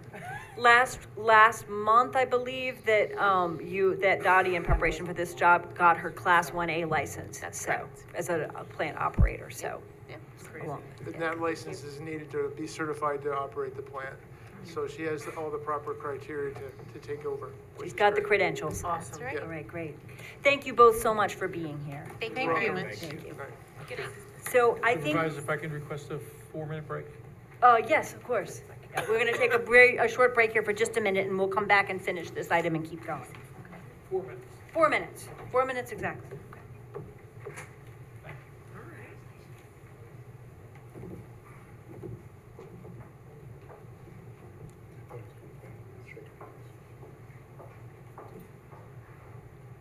We want to take a seventh inning stretch? Yeah, All right. I sounds hope it's good. the eighth and a half inning. Oh, my God.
Okay, are we ready to be back in session? Yes. All right, so I'll just follow this up by saying that I am going to refer this very rough first draft to the Finance Committee for further conversation.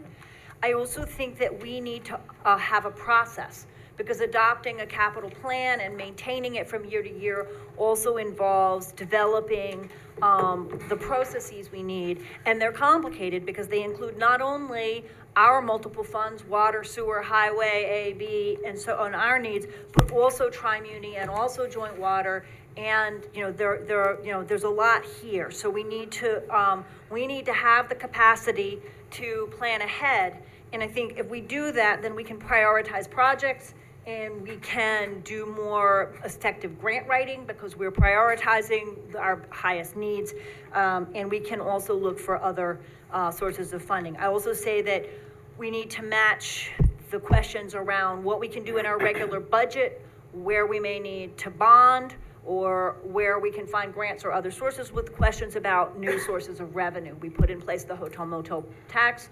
We are looking at other places to see where we might have new revenues, so that property taxes don't end up being the sole place where we pay for these things that have to get done.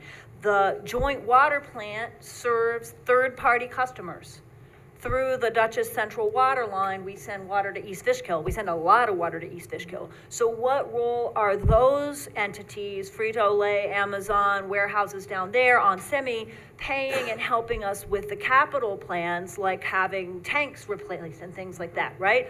Are we charging them for water in a way that reflects our capital needs as well as our operating needs? So this is really complicated. We have a very, very small, comptroller's office and supervisor's office, and I want the board and the new citizens, financial advisory committee to help us think about how we do capital planning, because we haven't done it before. We clearly need to do it. I think this list kind of indicates why we need to do it, but we need to have a process to do it well.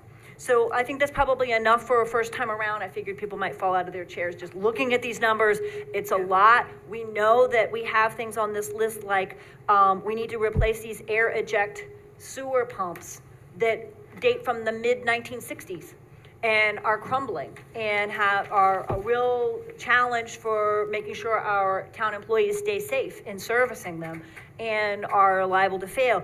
We have decades of deferred capital projects in some areas that we need to address. And so we're gonna have a huge issue on our hands to figure out how to untangle that over a period of time and how to get some of these things done. Okay, are there questions, comments, discussion? People want to ask questions about any of this or talk about any of these items further, or we can also, come back both in committees and in other places to talk further about this. My only question is like, what do we prioritize? Exactly. I mean, I'm thinking police and courts first, and then, again, I'm not, I don't have all the details on all the things, and then something about keeping people safe, an air eject station replacement? Right, that's sewer, right? Yep. What? Yep. There's 10 of those. So there's 10 sewer pumps from the mid-1960s that are, that are not, that we really need to replace. One of them we can eliminate altogether and run on gravity, and and every time we replace one of these things, we've been looking at our electric bills. Trevor's helping us for the first time really understand our electric bills in the town and try to tie the right electric bill to the right cost, the right place. And when we replaced the West Cottage sewer pump, we're using something like maybe 70% less electricity now on that thing. So we might be able to go look for climate smart grants if we can properly quantify, here's what we're spending on these pumps and, that are old, and we might be able to really reduce our use of electricity and fossil fuels. We just haven't done the numbers fully. So we have, we're working on trying to do that now. So I agree with you, and I think one of the questions for the board is what's the process by which we determine? Do we sort of have the finance committee bring back recommendations and talk with different department heads? How do we as a board wrestle with these priorities? Because there's no chance we're doing this all next year, not even close, right? So what are we doing? How do we determine which things we're going to set aside? And some departments have a lot more than others, right? So I think we're gonna wanna figure out, I'd like the finance committee to wrap their heads around it. I would love to hear from the new CFAC, the Citizens Financial Advisory Committee. And for board members, some of folks have been around for a while, some of us who are newer, to think about what this process might look like. Most places do it before they do the budget, right? In the spring, you sort of update your capital plan. I hope that once we have a capital plan, updating it from year to year will get a lot easier. But this is a huge lift to try to put it together, and then, before you move into your budget process. Anybody else? Do we have any bonds coming off? We do, we're borrowing very little now. So that's good news. But it also means that our annual budgets are not reflecting, if we do need to bond and borrow, what's that gonna look like? We're gonna have to add it to the budget. We did that years ago for highway to keep our infrastructure. We rebuilt our infrastructure and our roads at the same time. We'll probably have to do that again. We will, and I agree. Some of these, pick and choose some of these sewer projects, pick maybe one that's the oldest, in the worst condition. I'll put that all under the same thing and bond for them. I think to keep it the lowest cost. That's what we're gonna have to do, and then when we get to the budget process, we're gonna see what that bonding looks like and how we fit it into the budget. And I agree with Ann that I think the police courts is the highest priority, and it's also by far the most expensive things we have to do. And we have to also spend some time trying to whittle that down to be the most expensive one, less expensive as we can. So, anybody else? Just a quick comment that the year is 2025, and I'm very surprised that we don't have a capital plan, because if you have a home and you're a homeowner, your responsibility is to take care of it and plan ahead and make sure that your roof is not leaking, and make sure that, your driveway is fine and your basement is not leaking. So we have those issues coming up, and it's good that we're attacking it now and looking.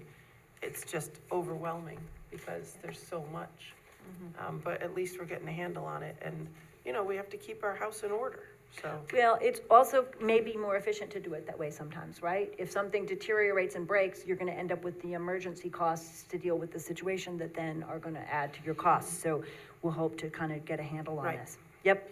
Anybody else?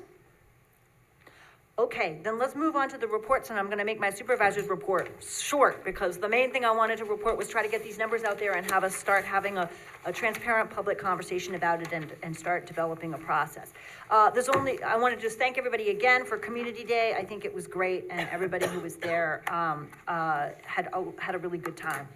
Our IT audit is ongoing, and I wanted to let board members know also that if you would like to speak to the team Magnify that's doing the IT audit there will be a questionnaire coming out, and we'll be letting, and also all town employees will have an opportunity to weigh in on needs in terms of software training, any technical issues or obstacles you might be facing, so that's coming in the next week and a half. And last but not least, I'd just like to say a couple of things about an update on the Cheney Drive proposal in terms of emergency housing, which I spoke to the county legislature last month. It appears now that the county wants to go forward with a proposal on Oakley Street to put a large amount of emergency housing there. So right now, the Cheney Drive proposal appears to be off the table, but it's unclear to me how these parts fit together. And I'm very concerned about the Oakley Street project, both because the city of Poughkeepsie is unhappy with how that's come forward, and they've had the same problem we have of sort of learning about things by press release rather than being part of the process. But Oakley Street is not that far from parts of the town, and we need a good plan that is going to not create more problems or fail to solve the problems we have now. I went down to the legislature and I asked that we please have a place at the table. And I asked that we have more clarity about what was planned at Cheney Drive. I'm still pursuing some clarity about whether they continue to plan to put something there or not, and what the bigger picture was, and I'm going to continue to ask those questions. And the last thing I would say is that the town is already involved in various ways in dealing with the homelessness issue in this area. Hillcrest House on Cheney Drive is already run in the town. It's run very well. There are programs available to residents there on site. It has not been an issue. It's going to expand slightly to 21 beds. But we also have other transitional and supportive housing projects in the town. And we have a lot of people who are homeless who are being housed in motels in the town as well. So, and when there's a homeless problem in the city of Poughkeepsie and the city enforces, that ends up with people moving here, sleeping on the street here. So I think we're entangled in the problem, and we're gonna need to be part of the solution in different ways, no matter how this unfolds. So I have been in touch with Mayor Flowers. I have been in touch with the county executive's office, and I'm gonna continue to try to reach out and see if we can all get on the same page and come up with solutions that work for everybody. So that's just a brief report on that, and I'll keep reporting as appropriate. Okay, so then we can do other reports. I believe the Finance Committee is meeting next week, is that right? Oh, boy. Just in time for you to discuss. See, it was very opportune that we moved There you it go. forward. Exactly, so you can start discussing that among other things, great. Senior Services? We met, Senior Services has been, the senior center is so packed with people using it every day. They're enjoying the programs we have there. They're going on a lot of trips. We've got a copy of the flyer that's online for May. If you guys go to the website, you'll see they're very busy and active. They are looking to take down the garage in the back, the part of the building there. They've done some upgrades. Like I said, the last week we talked about the upgrades, the lighting and everything in there is fixed. So they're running very smooth, and everybody seems very happy there. They're gonna start doing coffee with Bill again. And you missed the meeting, but Nate has everything running pretty smooth in the staff over there, so no issues right now. Bill, you want to add anything? No, that's good, Mike. You said it quite well.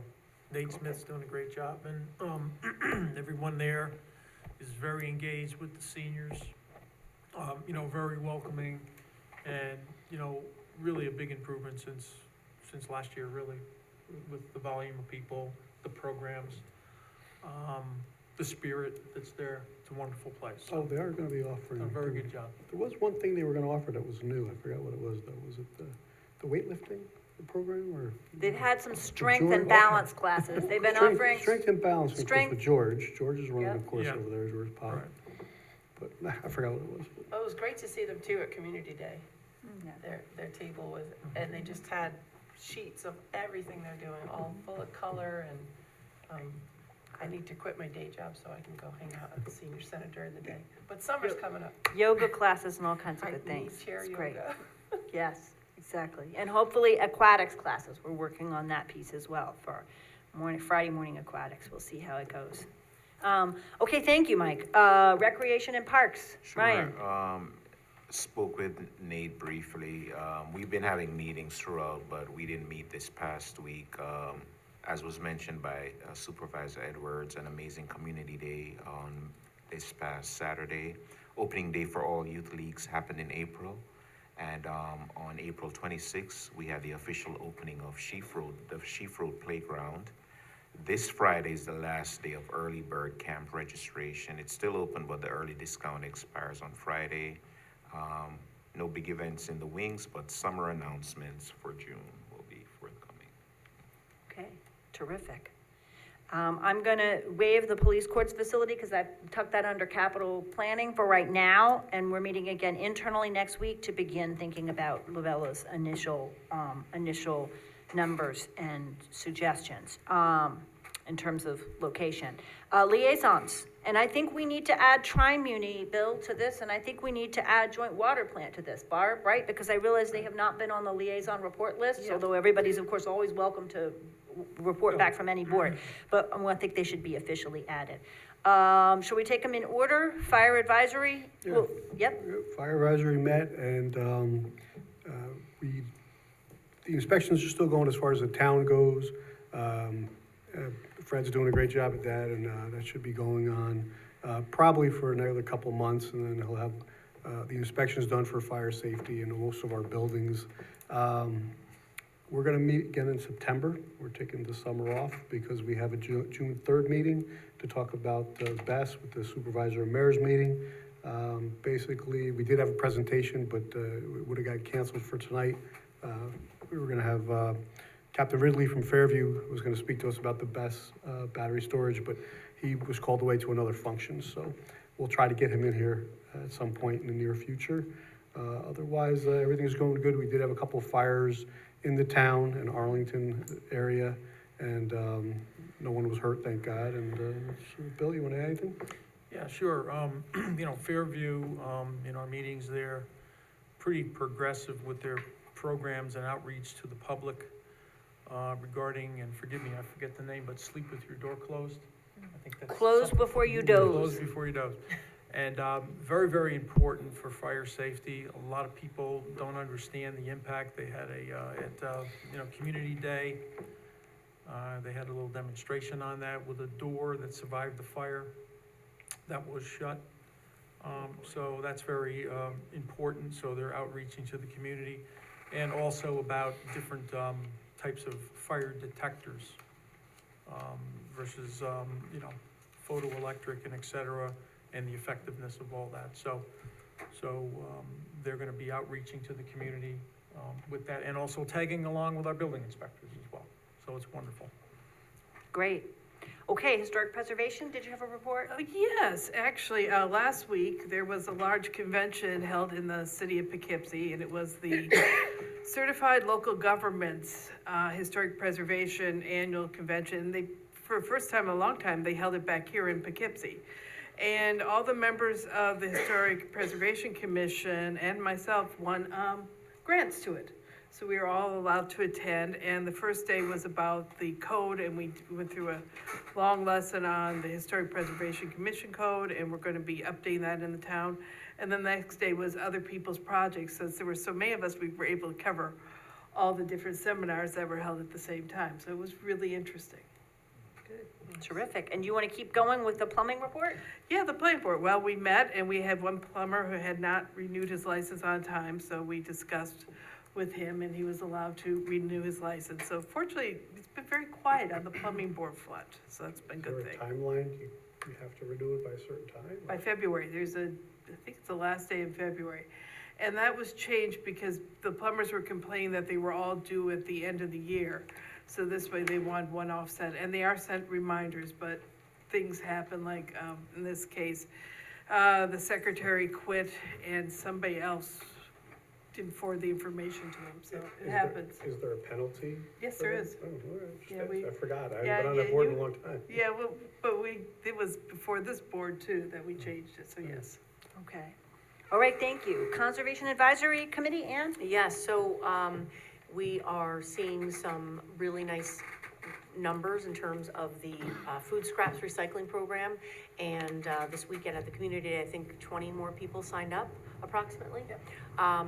Unfortunately, I was away, but we're doing well. We would still love more people to contribute, and just a reminder that anybody can contribute. It's a free service that we're offering in the town.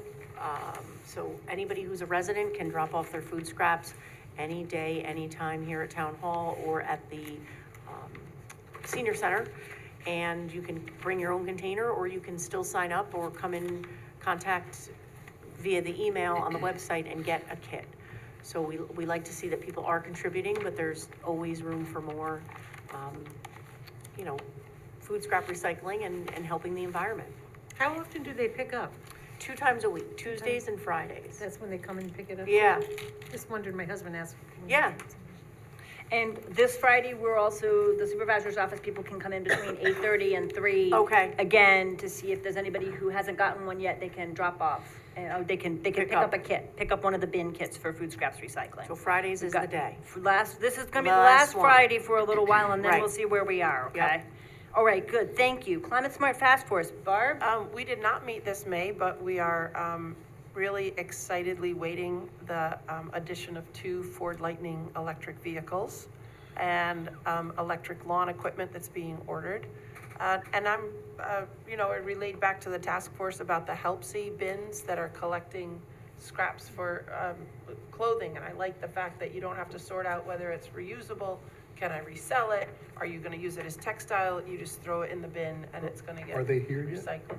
They're I don't not know- here. They're not here yet, but they're on their way, so. And you could also call them, right? They can come to your house? They can come to your house. And we can do drives if we want Yeah, to. and It's all gonna, I different think we're gonna things. work on it next month. If The we do highway a and rec drive, have been really, really, Interested in Yeah, different they've things they been can busy, do. so- If we do a drive, That'd be it great. gets more money Yeah. for us if we all, have a right. have a concentrated effort to get a lot of textiles, and textile recycling is a huge Right. thing I think that's a for great idea. environmental science, is to keep the textiles out of the garbage stream. We and Helpsy both signed the contract, Yeah. and so we're just working on the details of what size space do they need for the bins and the day of delivery. So it should be in the next few weeks, I'm So hoping. just like the birds in the spring, we're kind of like nesting, we're kind of just waiting. Climate Smart is just waiting for our little baby eggs to hatch, and a Ford Lightning pops out.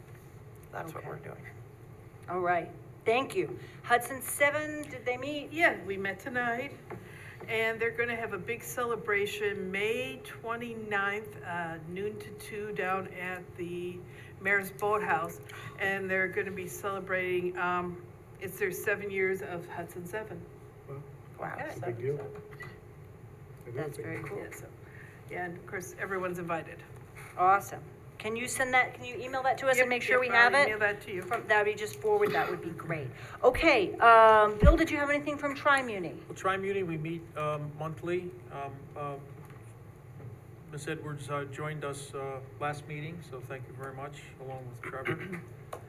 And we do have an issue with, they are working on a capital plan, which was kind of a new approach this month, it was reported this month as well. And these numbers, I think you got it right. I think it's pretty close, depending on what you're looking at, but that's really, and I mean, I tried to get a little bit more, mitigation in there, but this is with 25% only, mitigation of I&I and infiltration, which is what leaks through the pipes, basically. All right, so that's a massive, massive undertaking, and in addition, the plant needs some upgrades as well. So we have to finite our numbers there as part of that, commission, and articulate it exactly to the town, I think, and that's what we're finding, and that's very, very important, moving forward. So, that's about it. We have our meetings the second Tuesday of the month at 9 o'clock, at Tri-Muni, off Sheaf Road, if anybody's interested in attending. It's open to the public. Thank you very much. And we already talked about the joint water plant. Barbara, if you had anything to add, I think. Very similar to what Bill said, that we need to have a very concrete process of bringing back resolutions, because we can talk about it in joint water board, but then it has to come back to the respective town, municipality, and the city, and we're just gonna get a little bit tighter ship on getting that done. Yep, good. So, and that's something we need to coordinate all together, so great. All right, thank you, everyone. Is there anybody else that I missed any reports? Okay, then I would move, we need to go into executive session, but I think we should have public comment first before that, because then before we go into executive session, so if I've moved to suspend the rules for anyone who might want to speak. If I could just make one Oh, comment. yeah, I just sure. wanted to add about these work sessions, because I think they're very important. I know I've made the suggestion before, if we can please think about it, is to integrate the workshops into the town board meeting headings, because the town board, even though it's a workshop, it's still a town board meeting. Oh, you mean on the website, so Yes. when you go Right. and look? Yep. So the input that I've received from the constituents is that they don't know about it and they're confused about it. So we used to have it where it was integrated. So right now it's number 8 down the agenda. I think we're having trouble with the alphabetical titles. It comes up as workshop rather than town board, and for some reason it shows up at the bottom. And I've had that Right. problem too when I've gone and looked for the You mean they agenda. can't find So the we'll work agenda with still? Tim. Yes. Right, because I if you can look find for it. town board, workshop gets You gotta listed way down scroll at all the the way It bottom. used to be committee of the whole, so it was probably Right, up there workshop higher is maybe, I number don't know. 8. Yeah. So if we can, maybe we Yep. can move it up, or maybe we can commingle it, okay? Right. So that would I don't know. We'll- I think more yeah. people would attend. Yeah, I actually don't know that we need workshops to be listed separately. I would think we could list them all together and just put in parentheses workshop Yes, next to yes. it. So that all the town board meetings of it. But Yes. I remember talking to Tim Millard about this, and there were some issues with dealing with that with Civic Plus, but Okay. I will try again, and Erica's here, and Thank maybe you. we can both. It has to be in alphabetical order, but we can just, if it's okay with Felicia, we can just integrate them into the regular board, we'll take the meetings that have already to put them in order. Okay, right. You're not on mic, but I'll just say we can, yeah, we can do it's forces us to be alphabetical, but if we integrate them into all together and just tag the workshop ones, we'll be fine. Thank Okay, you. good, thank you. Thank you. Okay, good, and anything else? Okay, I move that we suspend the rules for public comment on any issue that people want to bring to us. Second?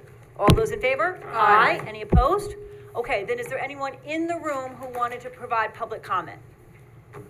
Well, I think we did have one person earlier. Yes, But we right. can't answer that until we do executive session. Do you want No, to but come she- up and well, ask she your can still question? ask. She can still come up and So, comment. she's welcome to speak. If we can provide short factual answers to questions, we will. If we don't want to end up in a big debate, as Mike said, but Well, so you- please, you have shown great stamina, so please come and speak. You've been here and you made it through wireless telecommunications and capital planning and the joint water plant and all kinds of things, so welcome and glad you're here. Thank you, and thank you for all the great work everyone's doing. This has been really interesting, and it's great to hear about all the positive things going on in town, aside from any problems we have. But I just wanted to bring up the $6 million overpayment to the AFD. And I just was curious, how did it happen? What did we know, and when did we know it? Sure, I can give a short version, and then again, we're talking about this more in an executive session.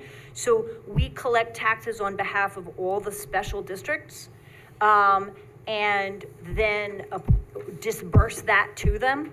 So we're the hub for a whole lot of tax money. AFD asked us for an additional portion of that disbursement, and they had already received it, so they asked us for a portion they'd already received, and we paid what had already been paid. Both sides figured it out and reversed it that same afternoon. The larger question for me is a policy question that I want to bring back to the board to discuss publicly, which is on what schedule do we disperse to the special districts? And are we doing it the same for everybody? And this is, yet, like with the capital planning, it's something else we've inherited over a long Right. period of time, that we need to sit down and go, okay, how are we doing that? And so right now, we need to research, what the state controller's guidance is, what town law says in terms of how we should be dispersing, and make sure we do it. Because I think if we're on a regular schedule, rather than having special districts call us and say, we want some more, right, it gets, right. So that's probably the longest answer I can give without us getting into a long Yes. debate. You're I talking appreciate about that. Arlington Okay. Fire District, is that AFD? Yes, Arlington Fire District, yeah. And then So, also, I right? want to, and I'm sure you're already well aware of this, their budget is over $20 million. So this was not a check for, they get paid in installments. Right. So they were nowhere near their $20 million. So it wasn't like we paid them $6 million beyond what they were owed. They just asked for an additional payment, and frankly, it was their billing mistake. So, and So they we're gonna realized talk it further too. about the internal piece of it, course. and we'll report back if we have, but I think there are some policy questions we are gonna wanna discuss, so, thanks. Thank you. Absolutely. Is there anyone else who wanted to speak, on items not on the agenda tonight? Doreen? Yes, thank you. So, okay, I realize that the Arlington Fire District is a large budget, but still, $6 million overpayment is a lot of money. And it seems like there's an issue on both sides. So, Supervisor, you said that you would discuss it, like, will you be discussing it when you come back after executive session, or is that after at another meeting you meant? So the issues that I just discussed about policy, I don't think we have clarity on yet. So it may be at a future meeting, next week or beyond, when we have clarity on what we should be doing. But I will come back and report again. Okay, and so when you go into executive session tonight, which of the 8 subjects allowed will you be going into executive session for? Is that the last question? Because then I'll make the motion. Or however you want to do it. I actually have one more. Okay, there's someone else who wants to speak, so we'll keep going. Number 4 and is proposed pending recurrent litigation, and proposed and attorney-client privilege. So, and I'll come back to that in a sec. Okay, Steve Osterlees, welcome. Hi, actually, just on the subject of Arlington, the overpayment, or untimely payment, I think it's being characterized as, it really shows a lack of fiscal control, just because somebody asked for something, there should be records of what they've been paid and what they're due at the time. Mm-hmm. And that actually goes into the next thing. It mentioned several times about the Citizen Financial Advisory Committee. What is the status of, choosing the volunteers? As you all know, I've volunteered for it and have not heard anything. So we've referred that to the Finance Committee that's meeting next week, so that the Finance Committee can review the resumes and the letters of interest. It's taken us a while to gather those from everybody. But I think the Finance Committee and the Comptroller are gonna look over those next week. So you should hear back soon, I think. And we will try to move toward appointments. We tried to move back to appointments a couple weeks back, but we didn't have information from everybody. And we agreed that the committee should start with at least 8 members. So we could have appointed 4, but we still can't really convene a committee. So we're waiting to get 8 people's resumes and, and then have them reviewed and make sure we have a full committee. So, thanks. Pam, I'm sorry, were you done? Yes, I just said thank you. Okay, great, you're welcome. Pam? Good evening, everybody. My name is Pamela Hirsch. My family and I are investors and developers of multi-family homes in Westchester and southern Dutchess County. Recently, we've been pursuing a real estate portfolio made up of a handful of multiple family buildings in the town of Poughkeepsie. Unfortunately, at the last minute after we did all this work, my attorney advised us to pull out because the town of Poughkeepsie adopted the good cost eviction law. we and many of the other investors in our network are really disappointed that the board even considered this, let alone pass such a non-business friendly law. I'm not gonna stop continuing business, but sadly, it's eliminated the possibility of us investing in the town of Poughkeepsie. And I just wanted to bring that to everybody's attention. Thank you. Thank you very much. Is anyone else who wanted to speak? I just had that email, Rebecca. Did you want me to read that into the record, or? The want me board to members just- received it, so I I think could it just can just attach it. attach it Okay. would be just fine. Perfect. Yep. When someone emails us and we've all seen it, that's probably good, and Yeah, ittle be I'll attached. attach it in the summary. Okay, good. I'll All link right. to it. If no others, then be it resolved that the town board of the town of Poughkeepsie hereby adjourns to executive session to consider it's item 9, matters subject to attorney-client privilege, and be it resolved that no action appropriating money will be taken during executive session. There are no votes at this. This is a workshop meeting, so this is merely an executive discussion. There, we will not come back out and take votes because this is a workshop meeting. So moved? Second.